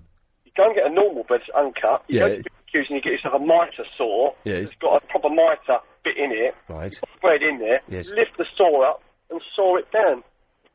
And then you're getting the slices exactly the thickness that you want them. Nick, you're being very, very silly, aren't you? No, I'm not. Yes. When I used to work in the bakery department of a supermarket, I won't say it just in case I tell my second bread story later on in the... I've got two bread stories. I've got one bread story. if I end up telling my bread story later on, I don't want to name the supermarket I used to work in, but we used that. You can get breads. It's turned into BBC Three Counties. Play the advert. Iain Lee's Good Evening. Mary's in Camden. Hello, Mary. Hello. Oh, sod it. Hang on. Sorry. Good evening. Good evening. About your teeth, you think of keeping them white, is it? Well, it's not keeping them white. It's whitening them up. Do you floss? Well, I have to now. The hygienist said I've got to floss every single day. Oh, that sounds very, to me, to floss your teeth sounds very painful. The flossing, so if you do it properly, because it has to go, the floss has to go right underneath the gum. Horrible. But that doesn't whiten teeth, though. Right, I tell you what would whiten teeth. It might be a bit more expensive than the ordinary. You know that. It's called Pearls. Pearls White. Tried that one, didn't work. Next. It didn't. Oh. Is that the one in the funny shaped bottle? Yeah, Pearlies. Yeah, well, I say it doesn't work. I don't want to get sued by them. A lot of people say it takes the enamel off one's teeth. Well, I don't know. All I know is it didn't do much for me. What about some soot? Sorry. No, you laugh. It does. Soot does clean your teeth. Well, where would you get soot nowadays? Well, from my chimney. We have smokeless zones. What? We have smokeless zones. Well, listen, yes, I do have smokeless coal, but apparently you can get away with using normal coal in a smokeless zone because so few people use their chimneys now that it doesn't really matter. Ah, but they could see where the smoke's coming from. Now, hang on a minute. Smokeless coal still forms soot. Does it? Oh. No, yeah, I know. It's an old remedy, soot. Soot cleans your teeth, yes. Well, what's wrong with your teeth? Well, I saw them. They looked all right. They're a bit yellow and stained, and they're a horrible shape. I know, obviously, that isn't going to whitening. Well, you don't drink normal tea, do you? Tannin, that gives it... I drink Red Bush. I drink Red Bush, Chris. I want to tell you... Chris? Road Bush. Chris, I drink Red Bush. Rebush. Yeah? Yeah, I drink it. I'd like to be drinking it in a couple of minutes, Chris. Oh, yeah. Robush is South African. It's from a bush. Shut up. Shut up. Shut up. Shut up. Shut up. Shut up. Because I'm talking. Oh, I see. Yeah. Well, Shut we up. phone in to Shut talk, up. don't we? Shut up. Chris, I drink Red Bush. Yeah, I know. Well, what I'm saying is make me a cup of Red Bush, please. Without milk or sugar? No, with milk. Ignore the old woman. With milk? No sugar. Shut up. No wonder I was telling you to... Mary, I'm telling you to shut up. Yes, with milk, please. Right. No wonder... Ah! Thanks. Helen, do you want a drink? Because Chris is doing a tea one. Just tea, please. No wonder I don't... Mary! So much. Mary! No. No. Is that okay, Chris? He's on the phone to I've been accused of being a racist. I've been accused of being an old woman. Accused of being an old woman. That's a funny one, isn't it? Right, you can talk now. What do you want? No, I mean, the way I don't phone up lately, I've been accused of being an out-and-out racist. I've been accused of being an old woman. Well, you are an old woman. Who's accused you of being an out-and-out racist? To say an old lady, to be accused of being an old lady. Yes. Yeah, you do. You say I'm an out-and-out racist. I do. I've never used the phrase. I have never... No, Mary, shut up! For God's sakes, woman, will you shut up and listen? Go on, then. I have never used the phrase an out-and-out racist. Well, you can put two and two together the way you talk to me about it. Well, you're putting two and two together, that's... I bet you're going to say... I can't say the word black. No, what? I haven't mentioned... What? I have not mentioned black or racism. Yet you, Mary, every phone call you make, there's a reference to black. No, it isn't. There is, and by black, I mean black people. You like with colours. What I mean is, you can say anyone that says the word... For God's sakes. Seriously, London. I'm just going to quickly take this one. Line 1, you're on the wireless.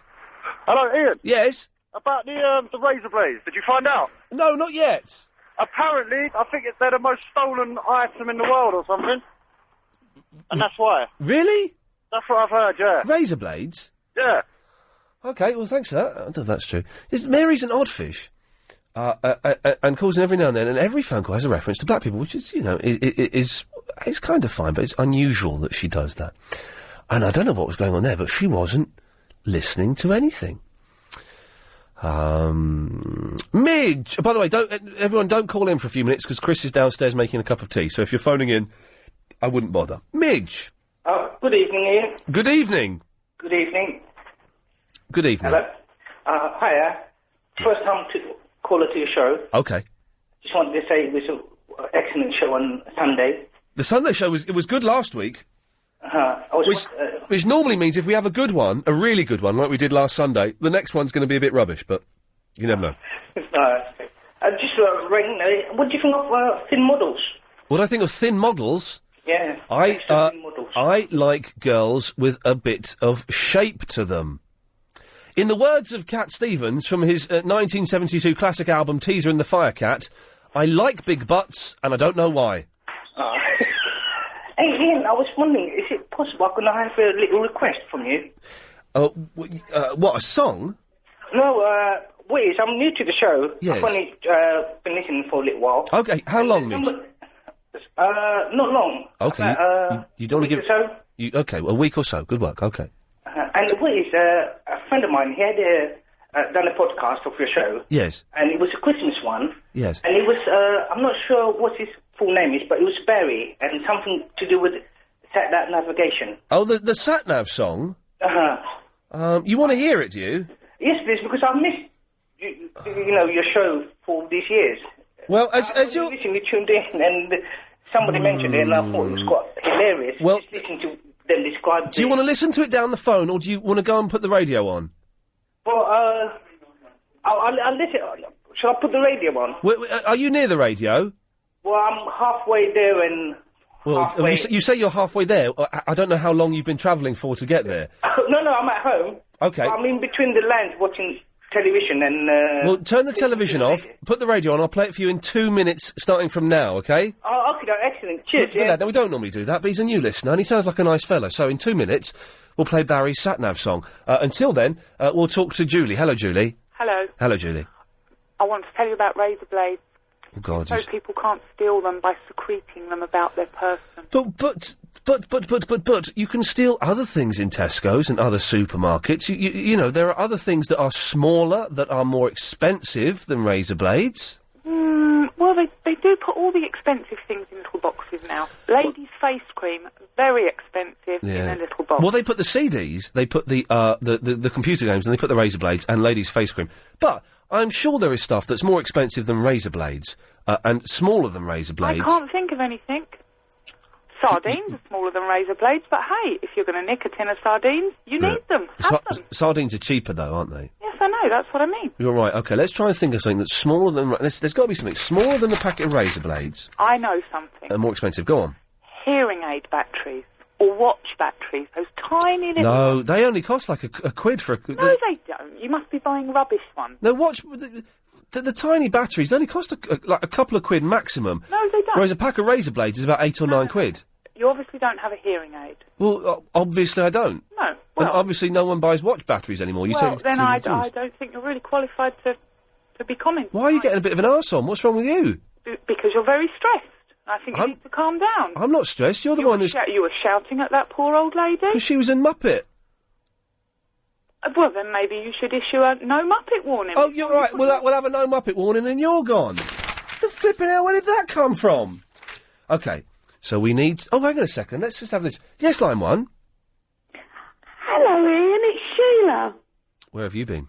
I wanted to apologise to you. You know that I heard you on Clive Bull's show... I know. ...slagging me off. Well, you know what happened? One evening I was having a nice chat with you. Yes. And I don't know what happened, but you cut me off. But I cut everyone off, Sheila. Everyone gets cut off. And with the nature of this show, it's me, not all the presenters do this, but it's me that touches the screen, I touch the hang-up button, then I touch your name. So you don't get passed back to the producer, and they're doing the whole... If I said goodbye to everyone all the time... It'll be like an old woman's tea party, wouldn't it? I know that, and I understand that. OK.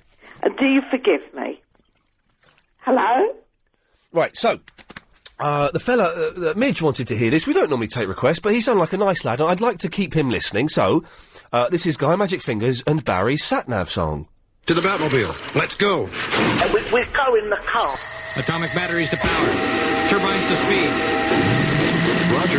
Ready to move out. Turn left as it goes. No, turn this is... right. Go straight on. You must think I was born yesterday. They do exist. Treat me like a fool. Everything is so ridiculous.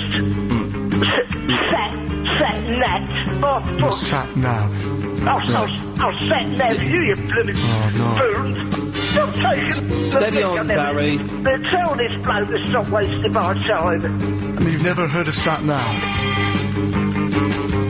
Sat nav. A lot of people are familiar with sat nav. Sat nav. Sat nav. Sat nav. Yes, sat nav. Who's sat nav? Sat nav. Sat nav. Sat nav. Satellite navigation. What's that? It's a machine that tells you how to get them. Get this... I've got one. What are you trying to do? Get this joker off. That was for Midge. What are you doing back? Hello. How did you get back on? Your lovely man put me... Chris, I've just hilariously cut Sheila off in an ironic postmodern twist of fate. Yeah. And now you've put her back on. Why didn't you know she called in? I Betty wanted to know where she could get thin sliced bread from. Oh, God, yes, all right, yeah, go on. Right now, if she goes to a delicatessen... Yeah, she can't go out of the house, you've got to remember that. Well, if someone goes for Her slapdash son needs to do it. Where does she live? I can't remember, actually. Oh, well, anyway, if someone goes for her to a delicatessen where Jewish bread is sold... Have you seen the film Delicatessen? Pardon? Delicatessen's a good film, isn't it? It's a bit mucky, isn't it? I haven't seen it for years. I remember being at college and it being like a big... I've heard of it. I think it's a foreign film, like French or Belgium. And I remember it being like a big film when I was at college. Listen, you're gonna fuddle my brain. Isn't there a scene where the couple are doing it on a... I think this is Delicatessen, or maybe it's the butcher's wife. Oh, that sounds interesting. Where they're doing it on a really squeaky bed, and it's... And then everybody in the whole apartment block is doing stuff in time to the... Is that Delicatessen when that happens? Oh, I'll have to look it out. Right, do you know what? I'm going to write that right. Things to do. Get a copy of Delicatessen on DVD. I've got Man Bites Dog to watch as well. I haven't seen that for years. That's a good film. Anyway, sorry, Sheila, yes. Yes, right. I've gone all studenty and artsy on you. No, artsy, not... Yes. If someone goes for her to a delicatessen... You're supposed to grab the arm and twist it back, aren't you? Where Jewish bread is sold... Someone goes for you. You ask for a loaf of pre-sliced challah, which is white bread, and it's very, very thinly sliced. Oh, it's lovely. pre-sliced, so you don't have to start cutting it. It's already done for you, and it's very, very delicious. Well, there you go, Sheila. Thank you for that. Okay? Yeah. Right. She's been on twice now in one show after... She was slagging me off on Clive's the other week, so I cut people off. But that's, hey, listen, man... That's what happens. 0870 90 90 973. Sliced bread, razor blades, requests from new listeners, and we still haven't had any truck drivers phoning up and admitting that they poo in a bag. If you do, could you give us a call, please? Iain Lee's Good Evening. I'm getting stroppy emails from pink.monster@ntlworld.com. Iain, Ferris was just on Sky News. How many times have you been on, Iain? Oh, none. That's too bad. Oh, man, even James O'Brien made it on there. They've asked me, and I told them I didn't want to do it. I didn't want to take the £75 they pay you. No, that's right. That's what you get, 75 quid. And to talk about newspapers. What? Why? Wow, no, I've not been on Sky News. No, I've been on Sky One. Christine! Hello, Iain. Hello, Christine. Hello. Can you believe this stroppy little so-and-so is taking the mix? I've not been on Sky News. You've not been on Sky News? No, well, I didn't want... they pay you. It's £75 to £100 to go on and review the papers, and I didn't want to do it. I was asked to do it. I've been asked to do it loads of times. And I didn't want to do it, and this person's now having a go at me for not doing it. Oh, well, if you didn't want to do it, it's if up you don't, to you. Exactly, it's up to you. I don't need that £75. No, that's just petty. It's petty. Anyway, Christine, what may I do for you? Well, I was originally phoning about razor blades. Yes. But then I heard you just talk about Man Bites Dog. Yeah. And if you like that film, then there's another really good film you might like. Oh, hang on, let me get my diary out, because I'll write this down. Yes, go on. It's called The Last Horror Movie. Now! Isn't it funny you say that? Isn't it... Right, OK, because I'm at home at the moment, I'm stacking all the shelves are up, I'm putting all the CDs in alphabetical order. I have got, on DVD, but not in a case, it's in a CD case, a load of films that someone sent me. I picked one of them up today. It was the last horror film. Ah. Now, that's supposed to be really gory, isn't it? It is quite gory, but it's really good. It's quite funny. What's it about? Remind me, because I've never seen it. This guy sent it to me and I didn't get round to watching it. Okay, it's about, when I originally saw it, it was advertised as a teen slasher. Oh, right. Like a general American teen slasher, and they didn't give anything away. Yes. So I saw it at the Fright Fest, because I always go to a horror movie festival every year. The thing is, though, once you get... I haven't seen a horror film that scared me. The last horror film that scared me was a Japanese film called Audition, which was genuinely terrifying. Yeah. That's a great film. It is. But the horror film... I watched Ring on New Year's Eve, and the Japanese one, and it wasn't as good as I remember it, to be honest. Yeah, the American one was on last night. Oh, was it? But I got to watch some of it, but my boyfriend wouldn't let me watch it all, because he said, you've seen it so many times on DVD, and I was like, yeah, but I love it. Hey, do you remember when the Blair Witch Project came out, and how disappointing that was? Yeah. Absolute rubbish. Yeah. It wasn't hyped in the right way. They should have kept it more like as if it was... Well, they did try and keep it like it was real, but... Yeah, well, no one's going to believe that's real, though. And just when it starts... Literally, the last minute is when it starts getting good, and then it ends. And you're going, well, I've just wasted a whole hour and a half watching this guff. Yeah. Well, the last horror movie... Yes. It was just supposed to be like a teen slasher film, and it started off like an American teen slasher film. Yes. And then it just cuts away to like a bloke in his flat. Well, don't tell me what happens at the end. No. 'Cause I might watch it. I might watch it this No, you weekend. have to watch it. Basically, it's him. He's a London... Well, no, don't tell me what happens. It sounds like you're telling me what happens. Oh, I'm not. You're telling me stuff about it. Okay, I won't. Just watch it. It's really good. I've got... have you seen Saw 2? Yeah. Is that any good? Because I've seen Saw, and then I got Saw 2 from Blockbusters the other day, and I've got that to watch. It's okay. It's a bit silly. There's a couple of really horrible bits that are good, but... You like it gory? Yeah, well, I do like the old horror films that scare me more, and where I watch quite a lot of them, it does get increasingly harder to find ones that One of my scare you. favourite And films... I really love it when I find one that scares me. One of my favourite films of all time is the original Texas Chainsaw Massacre. Yeah, Man, that really is a fantastic... I used to have that on hookie copy when I was about 18 years old. I got a hookie copy of it. then they started showing it at a few places. I remember going to see it at the ICA, watching it, and there were a row of girls in front of me that were laughing at it. And yes, some bits of it look a bit cheap and nasty, but don't laugh at what is essentially the greatest horror film of all time. It is. The way that girl screams, basically, through the whole second half of the film. The last 40 minutes is that girl screaming. It's amazing. And I like it when that fat, irritating sod in the wheelchair gets it. Yeah. He's the only one who gets killed, and you kind of go, yeah, well done. Yeah, Because he's whinging all the time. Oh, don't leave me here. Christine, thank you for that. Okay, bye. There we go, lovely. I didn't mean to be rude to her. It sounded like she was telling me what happens in that film, and I've just found out I've got it on DVD, so we'll leave it there. It's Rocky 2. Hello, Ian, all right? Yes. Let me take this opportunity to say I'm enjoying this show. Yeah. Who was the dude earlier that was impersonating me? Well, no, he was Sylvester Stallone. You're Rocky 2. Yeah, but... Yeah, okay, you can call me Victor. Yeah. What, do you see much of Rocky 3? Rocky 3? No, not at all, no. Okay, well, lovely. Thanks for calling. Elvis. Hello, Ian. Hello, Elvis. How's it going? Oh, so well, yeah. Yeah, it's all right, actually. It's all right. Pretty good show tonight. I'm enjoying it. It's had its moments, hasn't it? It's been the first. I've got to say, when we took over this slot, the first week was atrocious. I was on it though. Well, you were on it, but that I was on the first night. The first night was terrible. Just I made you laugh.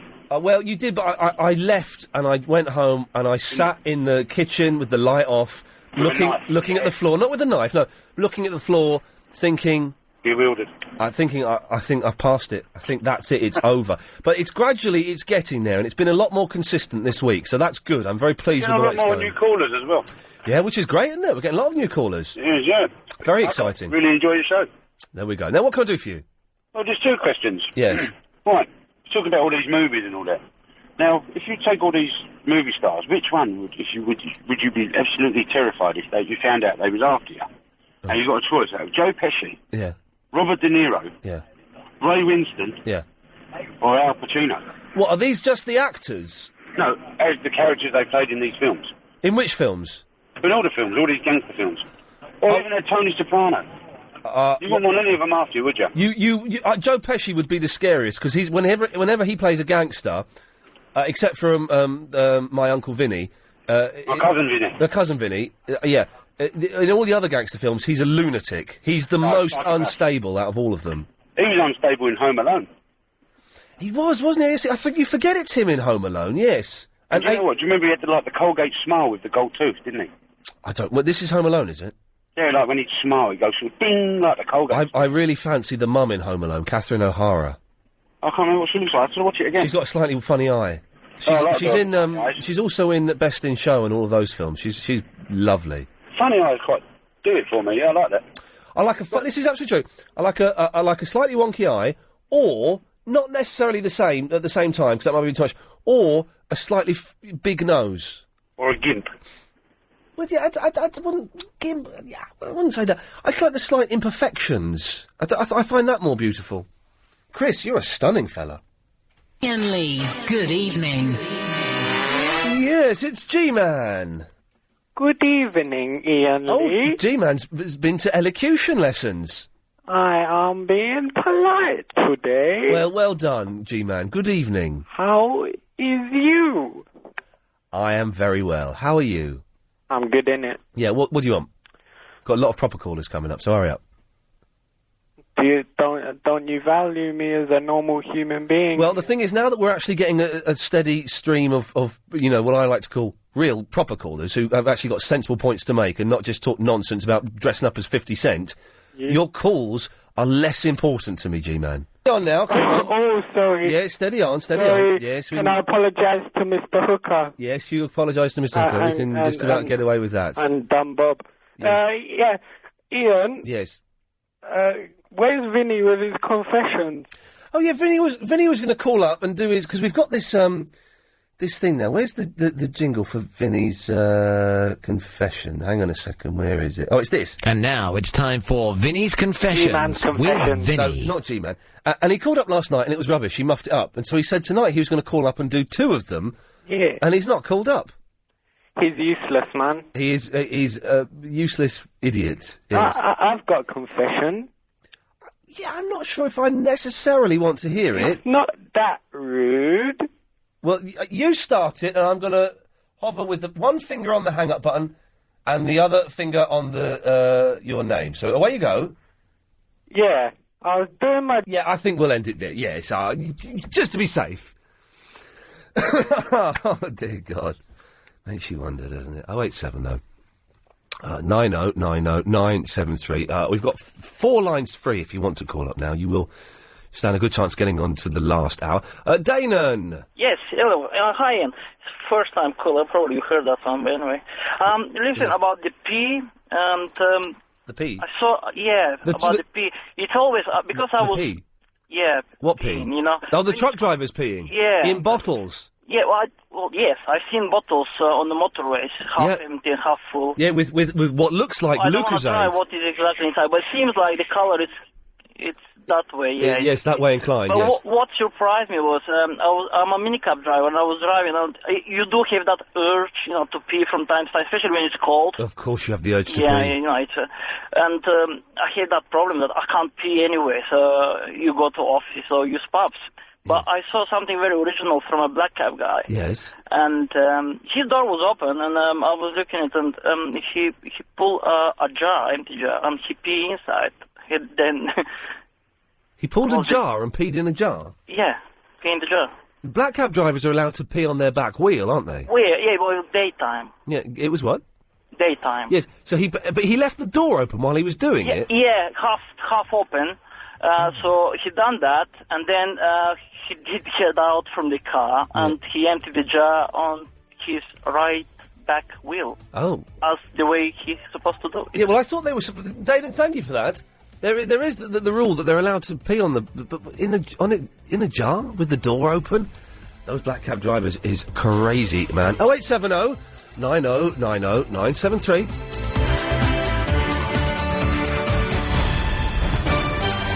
FM, on DAB, and online. This is LBC 97.3. Contract conditions apply. Iain Lee's Good Evening.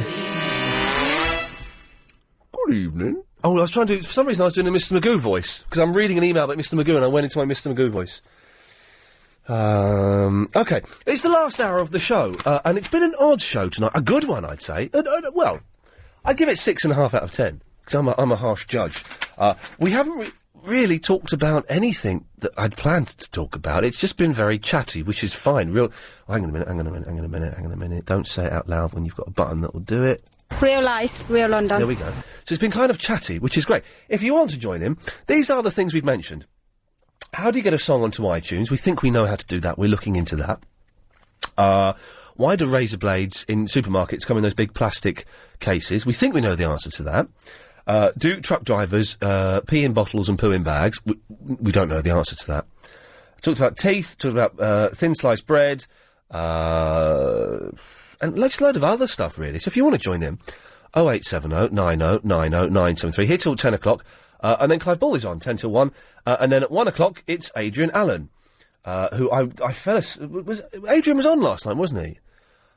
Yeah. I fell asleep with the radio on, and I was just having these weird dreams, and Adrian Allen was in the dreams, because the radio was on. And then, even worse, then Steve Allen. Are they related? Are they like husband... Are they? Okay. Who should we go with? Let's go with Dan. Hello, Dan. Hi. Hey. I'm a dentist, and I just wanted to talk about a couple of things you brought up, really. Oh, yes.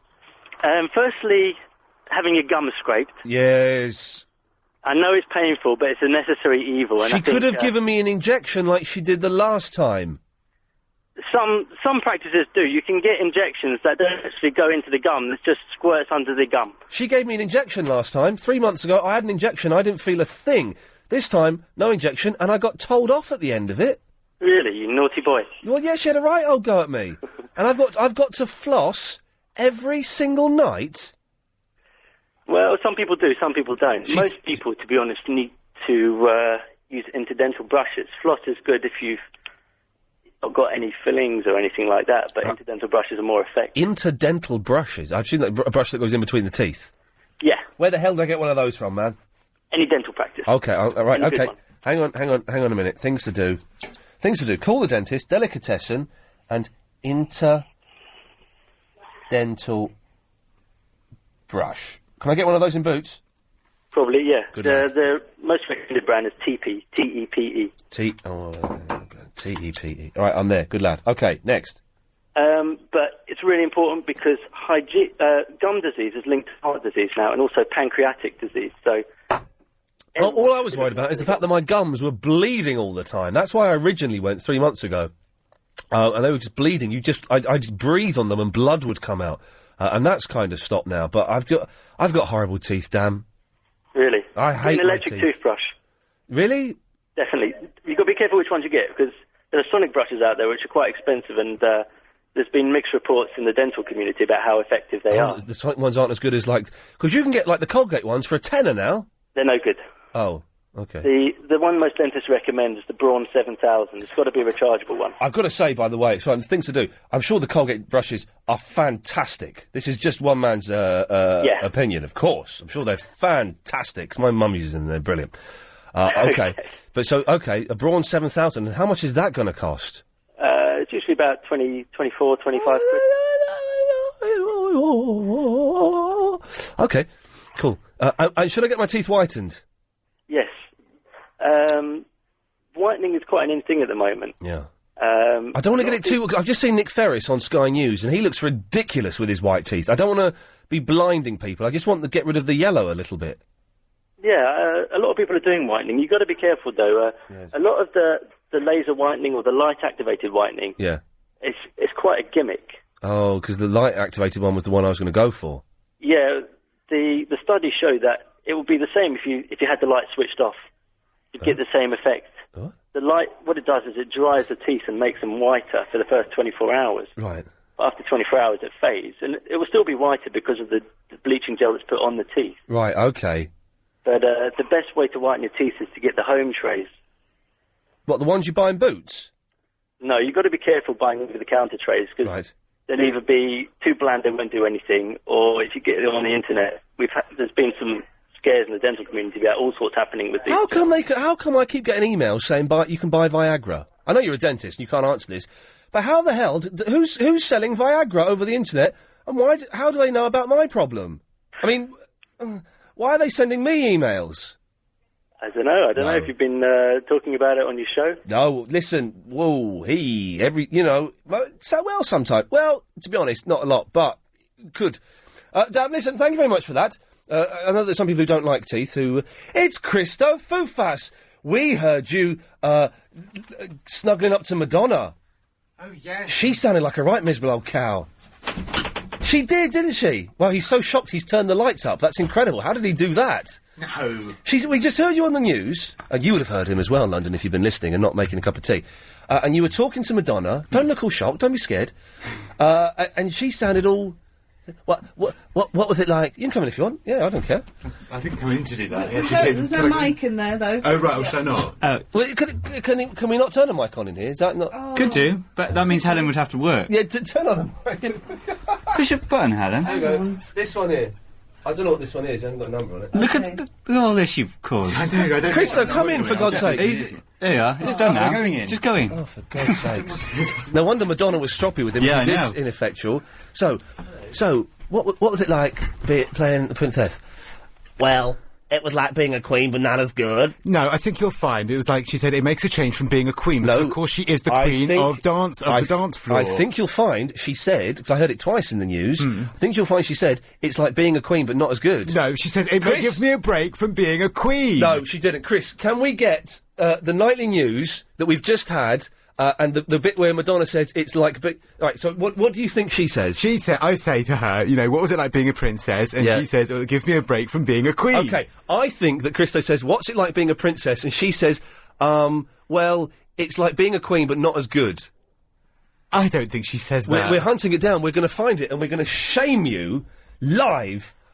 She sounded a bit grumpy, though. She was lovely. She was absolutely fine. You don't even remember what she said, though. I do remember what she said. I was standing, just in front of her. I think you were so dumbstruck because, she's such a I hero remember every detail. She was wearing a 3/4 length Dolce & Gabbana winter coat in black with bronze buttons and a belt round the waist. She was also wearing a Dolce & Gabbana dress underneath that. She was wearing knee-high black Stella McCartney boots he's gone mental. With wedge heels. I know exactly what happened. Is Joe Parkinson in the building? Can we fire the shot into Christo's arm? So what are you doing in here now? Well, I just came to look for someone, but actually I didn't know that I was going to come and do her... I'm here now sorting it all out. That's why I'm here late, because I've been cutting up Madonna. Her audio. You've been cutting up Madonna? Have we got that on tape? Because it was a good part. Here we go. Audio. Pretty simple reason. Oh, hang on. Good part, good story. Can we it stop was it for a fun. second?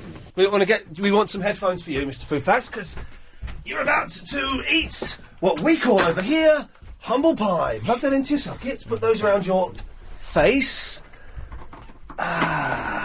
This is going to be good. Okay, I'm ready. I'm plugged in. Okay, let's have a little listen to what Madonna actually says. Because it was a good part. Pretty simple reason. Good part, good story. It was fun. It was kind of liberating not having to worry about what I looked like. Just sit there in my tracksuit, playing a character. What was it like being a princess? It's almost as good as being a queen. Oh, come on! That's not what either of us said. It's not. It's closer to what I said than what you said. It's almost as good as being a queen. Is that what she just said? What was it like being a princess? It's almost as good as being a queen. I said it's like being a queen, but not as good. Okay. And what did I say? You don't even remember. You said, and I said, it gives me a break from being a queen. That's what I said. And she didn't say anything like that. She said the words queen and good and almost in that bit, which is what I said. Well, almost as good as being a queen. No, you said being a queen and it's not as good. That's different. That's more stroppy than almost as good as being a queen. I can understand why the stars get funny with you, because you've got a real attitude too. You need to take a lesson. They do not. I would now. I now count Madonna as a personal friend. Who's the sexy girl that does the showbiz? What's her name? Christo. Christo Fufas. No, she's got slightly smaller breasts than you. Oh, Sophie. Yes. Yes. Not in any way implying that Joe isn't fit, but Sophie's just dreamlike, isn't she?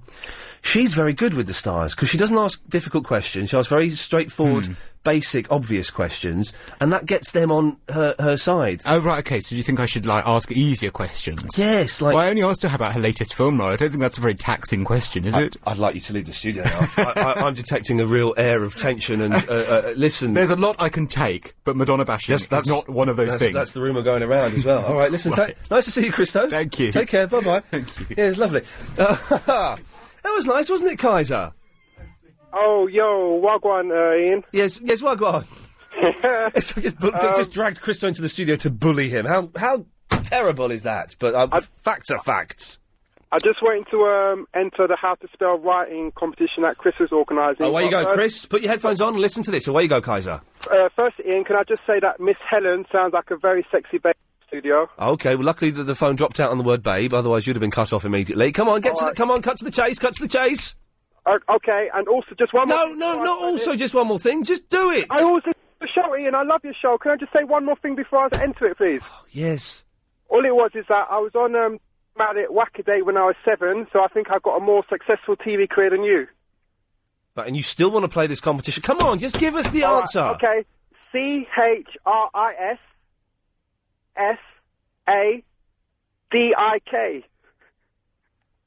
Is that a swear word? Was that a rude word? See, what was it? See? So Chris, FACIK?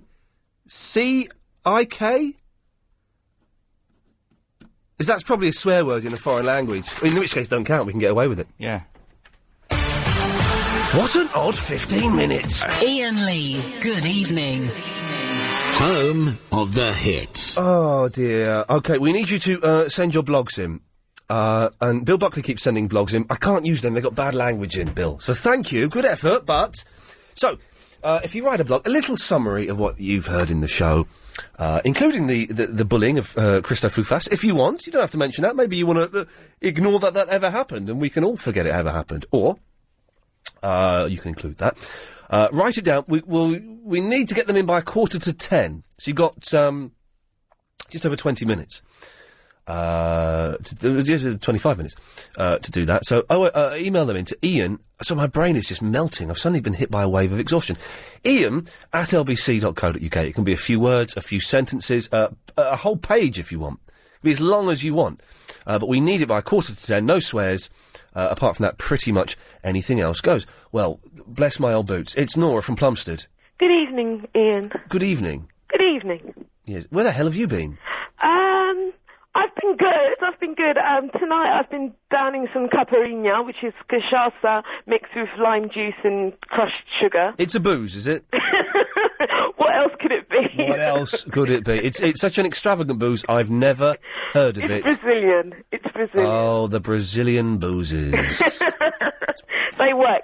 Anyway, how are you? Yeah, I'm all right, actually. Oh, good stuff. I may be a bit redundant now because you had the dentist on, and what I rang to talk about was actually those whitening kits you can get from the you can get them from supermarkets and Superdrug and Boots, and they're not bad. They lighten about 4 or 5 shades.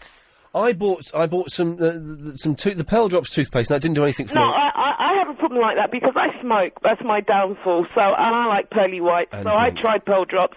It's not as effective as a whitening kit. And they're like a £5, the Pearl Drops. And then I bought another toothpaste, which I've not tried yet, which is like 12 quid. What?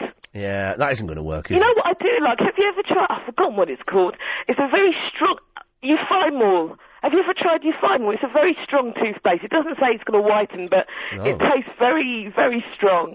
I do want to get my teeth whitened, and I will do it when I've got a bit more money. It's not. Yeah, I know, it's quite expensive. It's not high on my priority list, but just being at the dentist yesterday and having that woman scraping made me remember I don't like people doing stuff to my teeth. I'm not afraid of the dentist, and I can do it, and if I have to go, I can do it, and I'll sit there, and because when I was a kid, I had wonky... I had a tooth growing out the roof of my mouth. I had the worst teeth ever. So as a kid, I had a lot of teeth taken out, and I spent a lot of time in the dentist's chair.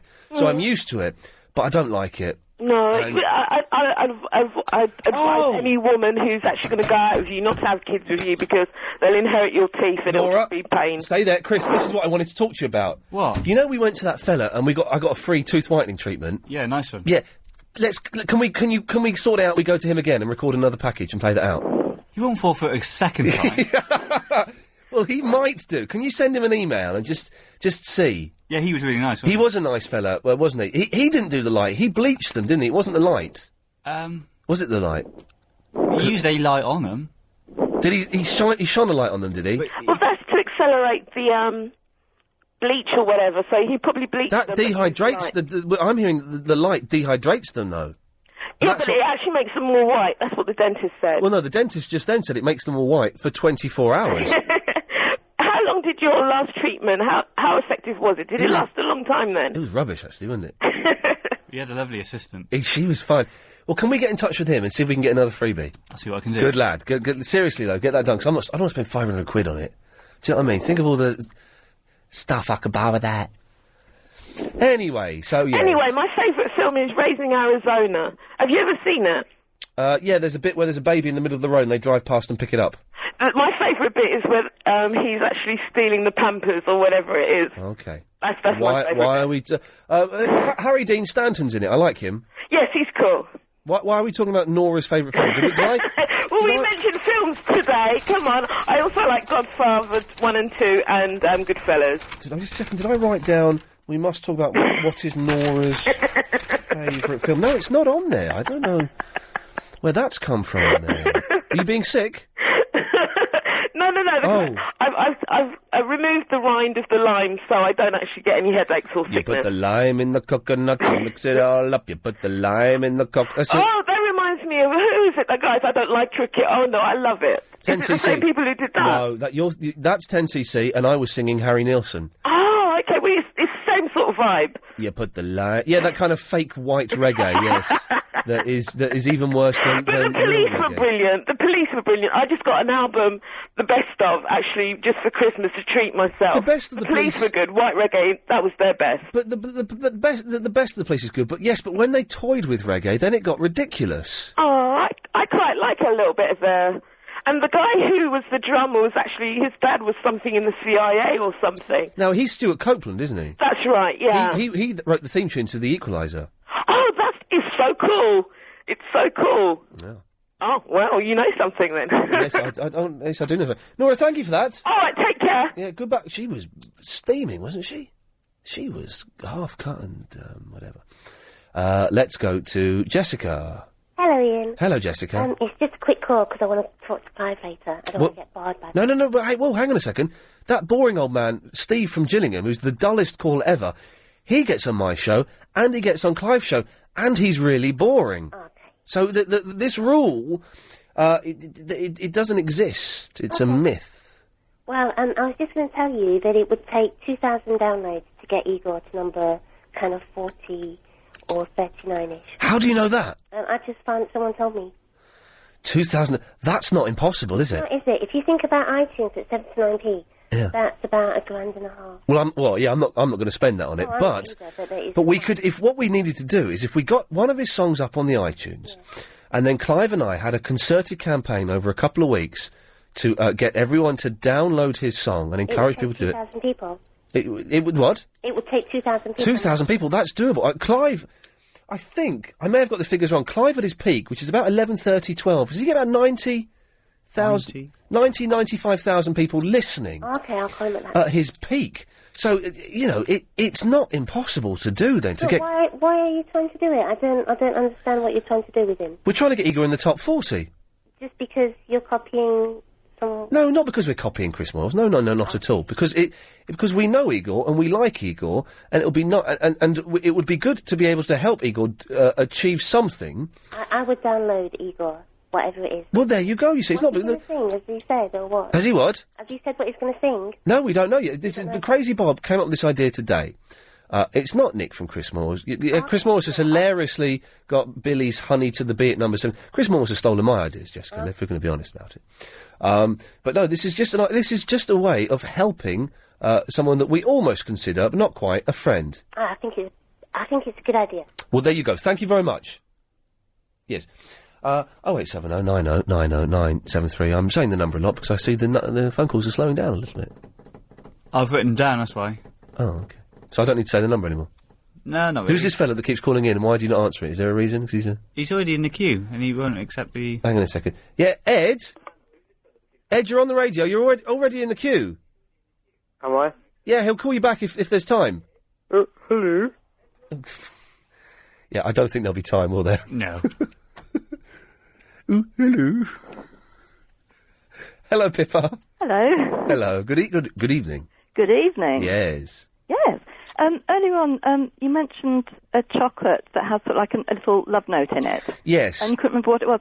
I think you probably mean an Italian chocolate called Baci. That was it, Baci. Yeah. We mentioned Baci last year, I think, and we tried them, and they weren't that. They were all right. Well, actually, those ones that they were selling here aren't the ones that you really get in Italy. Because the Italian ones come in a sort of blue and silver packaging and with little sort of stars. Yes. And they're sort of full of nuts and chocolates, and they're really, really nice.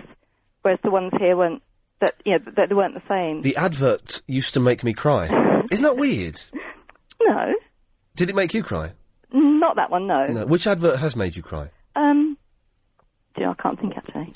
I'm trying. Let me try. But I do cry sometimes. I cry all the flip it. I was crying at Belle and Sebastian songs today. For God's sake, in the car, it was all teary. Oh. I tell you what, chocolate. It turns out over Christmas, I found out. I always thought I liked them. Yeah. And then I had them over Christmas. Thought, do you know what? I don't like these. And I've never liked these. Which ones? Ferrero Rocher. Oh, no, I don't. They're horrible. And I was eating them. I thought, do you know what? I've never liked these, but I've always thought it was that I should like them. So that's why I've eaten them. They're most unpleasant. No, grossly overrated. Yeah, very much so. Yeah. Pippa, thank you for that. That's all right. There we go. Lovely. Baci. I think we did a whole Baci special last year. I seem to remember doing a Baci special. I don't know. OK, it's the last 30 minutes of the show. Clive Bull, of course, is on at 10 o'clock.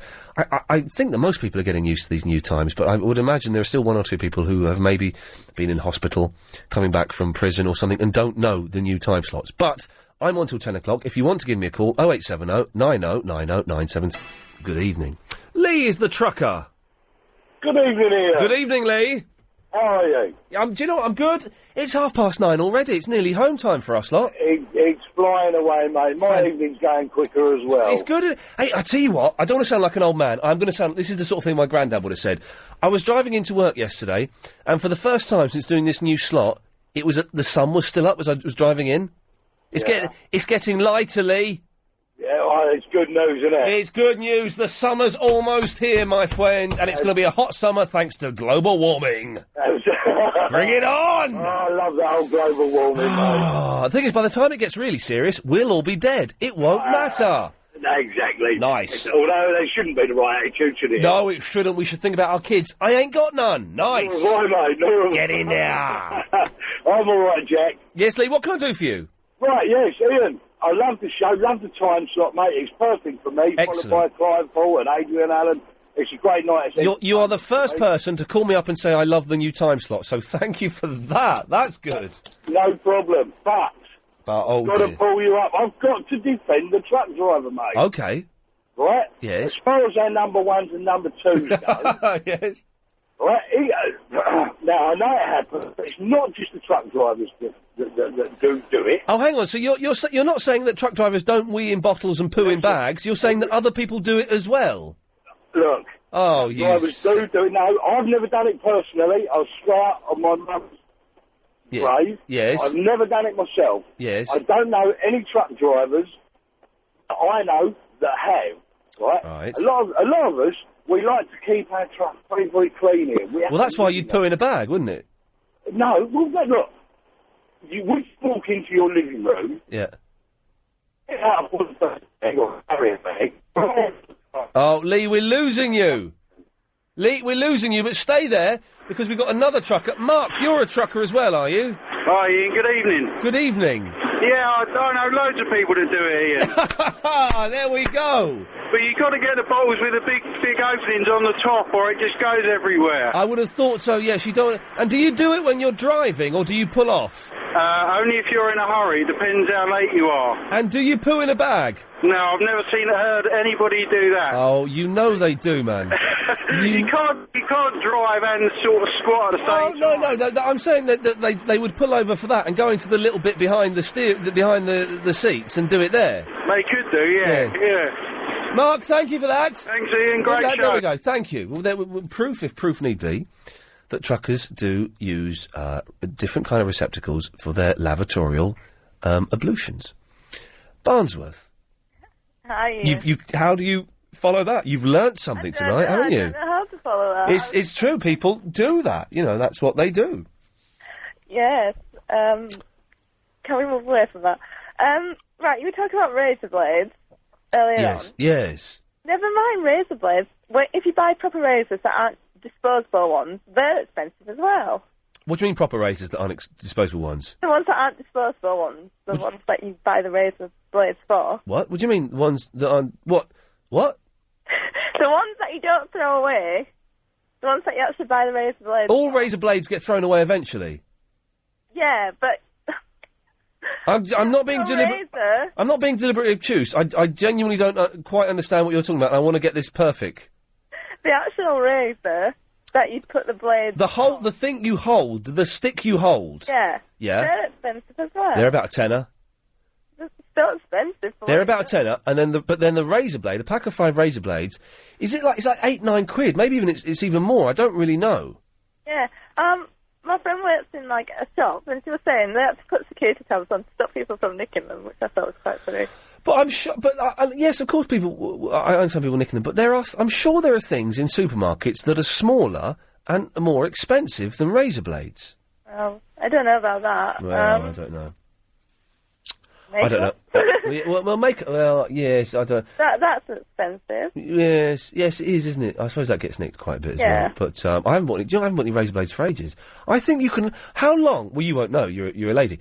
How many shaves can a normal man, not you, Chris, because you don't grow enough facial hair. Your facial hair is soft, whereas mine is proper manly. No, feel it. No, I will not feel it.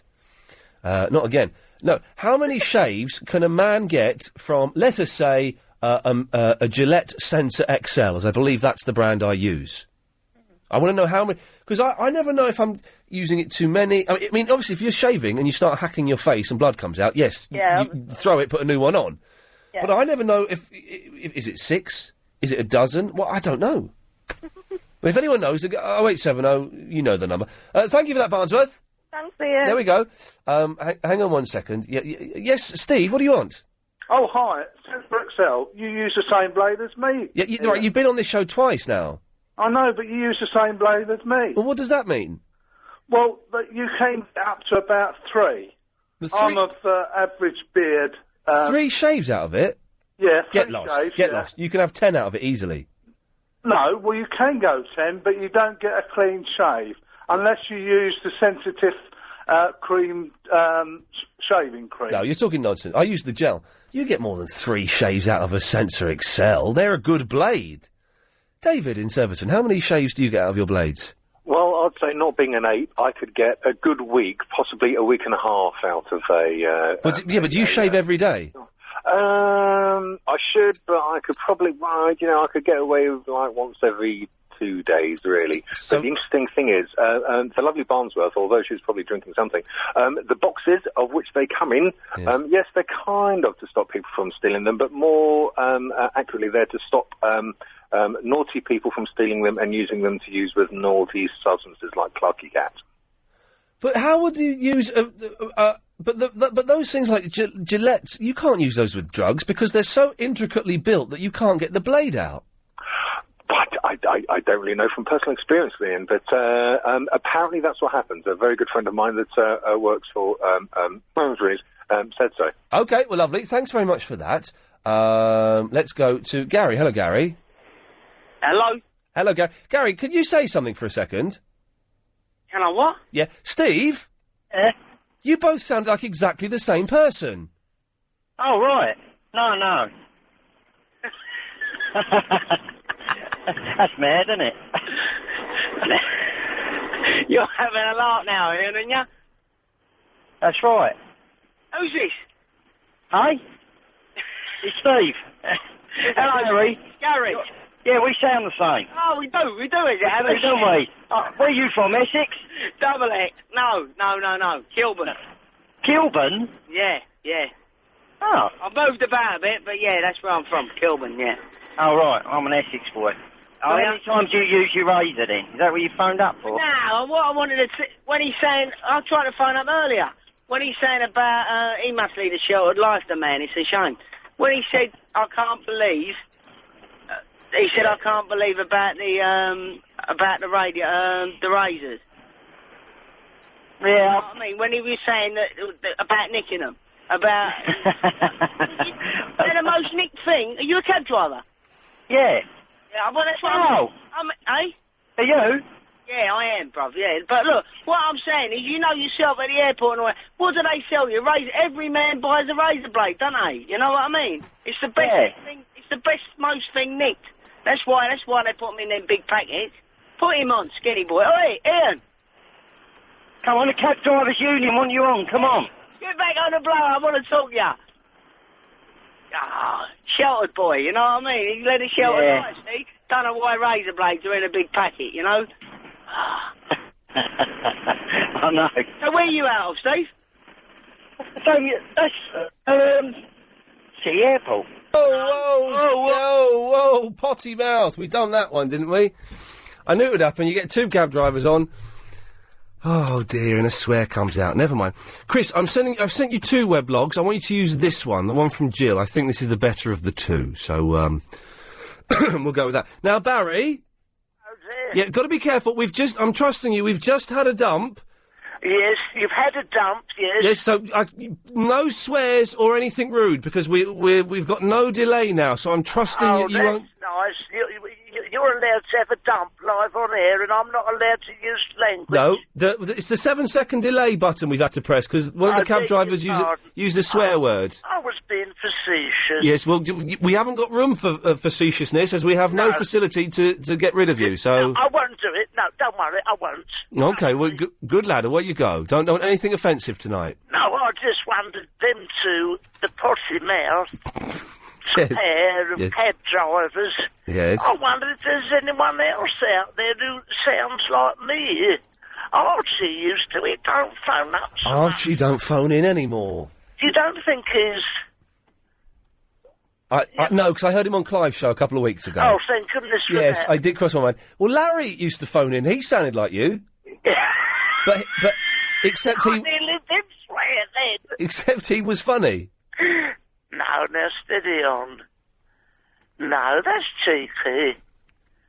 That's very cheeky. I have not many years to go. Everybody's laughing because I'm nearly time to go.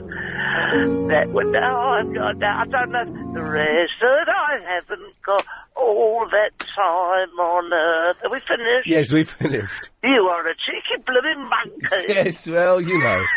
But just a final thought, just to continue my hands across the ocean, please. I needed to talk to you about that. I don't know if that's necessarily... Today, I'm a Frenchman. Oh, God. Francois. Bonjour. I've got my hands up because I'm surrendering as usual. Surrendering. Yes, okay, right, yeah. Seriously, Chris, if he calls in, next time he calls in, you can't let him do that. Oh dear, I don't think we should take any more calls till after the travel now, just because of the swearing and the borderline racism that we've had. If anyone was offended by Barry's phone call, I can only apologise. Chris, we have a chat? Do we have to? Well, it's just I've got 50 seconds to fill. I've got... I don't really anything. What do you want to talk about? Oh, well, what did you get up to yesterday on your day off? Did you have a nice day? It's all right.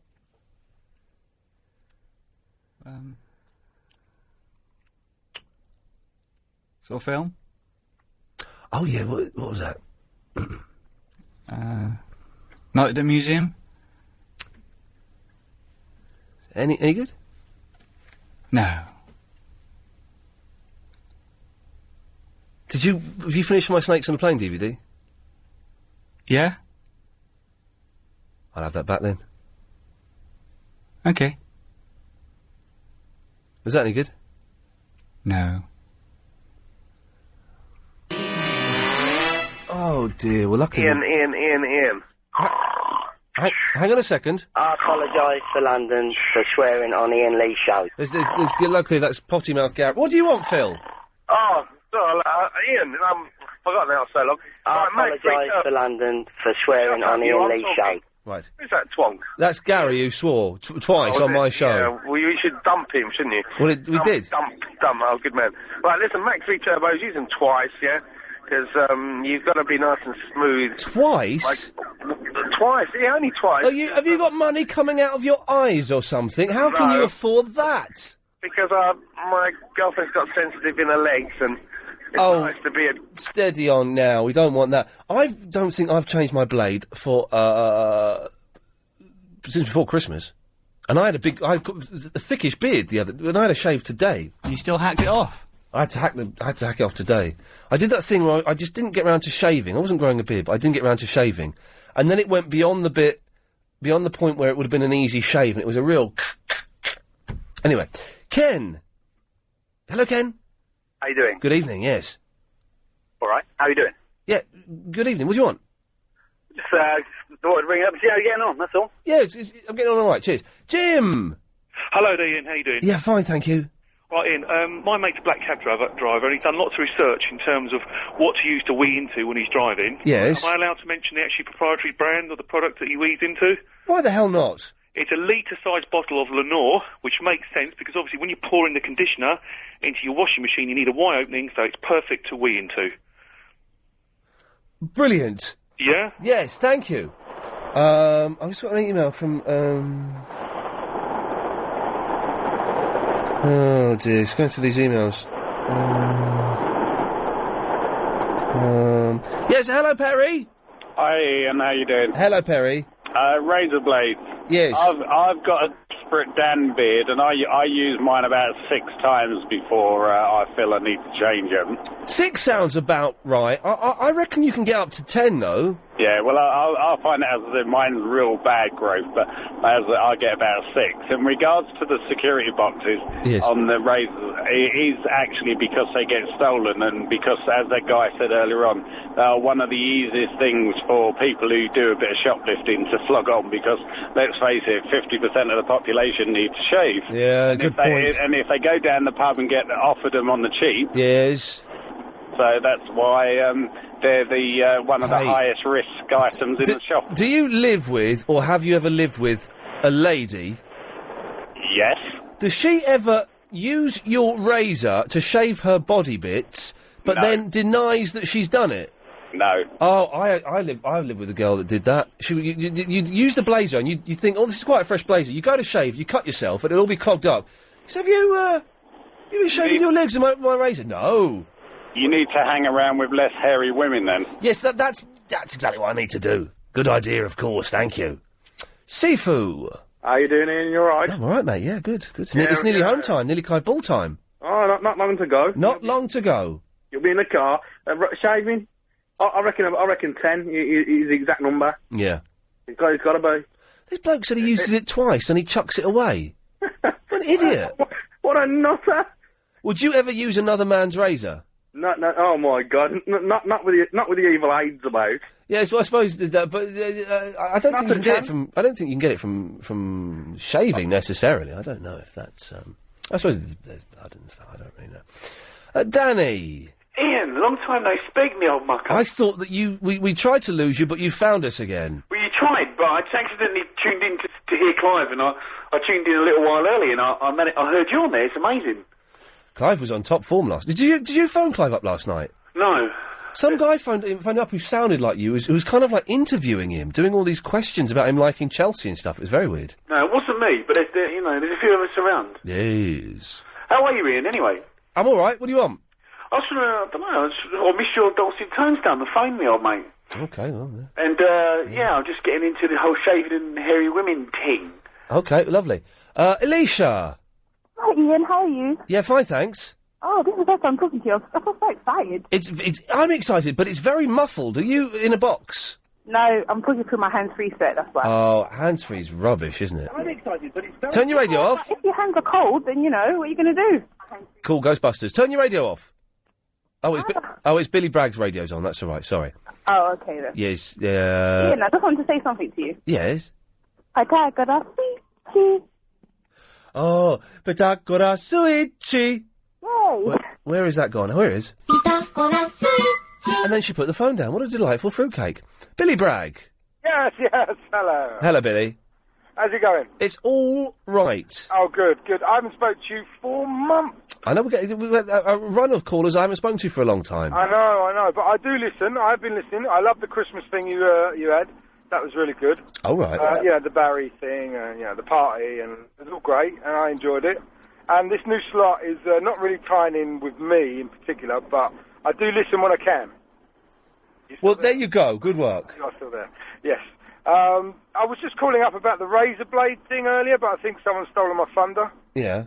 I used to, as you know, Billy Bragg, I'm from Barking, and there was a street in Barking called Billy Bragg Way. Did you know that? I was unaware of that. Ah, well, there you go. You learn something new every day, even you, Ian. Well, yeah, I try to. Knowledge. I try to. I've just learned that Chris Moores was taking the mickey out of me on his Radio 1 show today. Fantastic. Excellent publicity.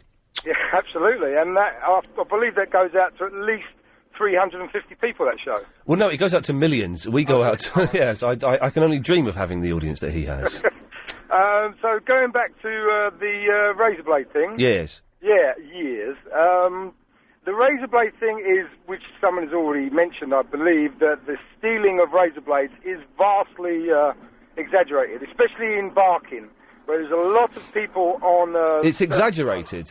It is exaggerated. No, it's not exaggerated. It is, what's the word I'm looking for? It's, fill me in? No, I'm enjoying watching you struggle. Okay. Well, the stealing of razor blades... Prolific. Yes. Good. Prolific. Yes. Years. So yeah, it is. It is prolific, and the amount of people in the Barking area that are on a certain drug beginning with H, they tend to steal them. And Okay, sell lovely. them. I think we can say heroin on the wireless. We just had a brilliant email, Chris, saying that me and you should swap jobs for a night. I'm up for that. I deleted it. Iain Lee's Good Evening. Good evening, Katia. Good evening to you. We're having a lot of people who I've not spoken to for a while calling in the last 15, 20 minutes. I like it. Right. I have a solution for Betty. Are you still in the workshop? I'm not. I have to confess I'm not anymore. I'm not working anymore. Very disappointing. But, well, it's... What are the people who want their guns engraved going to think knowing that you're slacking off? I know, it's a bit... but it's good for you, slacking off. Yes. So, for Betty... Yes. And that's less expensive than going to Peterborough. Yes. She could buy a bread cutter. A bread cutter? Yeah. Never heard of it? Well, yeah, it cuts bread. That's it. It's a big thing. You put a loaf in, you pull the handle down, and it slices the bread. It's not that big. I mean, you can have the small one, a manual one. Yeah. You can adjust the size. Are you talking about a knife? No. Oh, you actually mean yes, the bread cutting machine. Yeah, I've got one. Right. And you buy the normal bread, the one that is just in one piece. Yes. You put it in the machine. Yeah. Yes, and you have a sort of manivelle. I don't know the name in English. Say it in your foreign language. In manivelle. The manual. No. The stick, the lever. Yes, something like that. Okay, yes. You push it. Yes. And that's it. You can have sort of carpaccio or slices from bread. But you haven't got one of those, have you? I've got one. And no. Yes. That's so lazy, Cassie. What do you mean, lazy? That's so lazy. I can do whatever I want with my bread. You can. I'm not criticising. Well, I am criticising you, but you're right. You can do whatever you want with your bread. And that's, evolution. And that's what you want to do with your bread? Yes. Excellent stuff. Okay. Thank you, Katia. Okay, bye. Bye-bye. I like her. Dave? Hello, Ian. I've got 10 seconds. Oh, right, okay. I went for blood test today and I met Mr. Pradeep. Fantastic. If you missed the show, you went for a blood test and met Pradeep. It sounded like this. It works for me. I've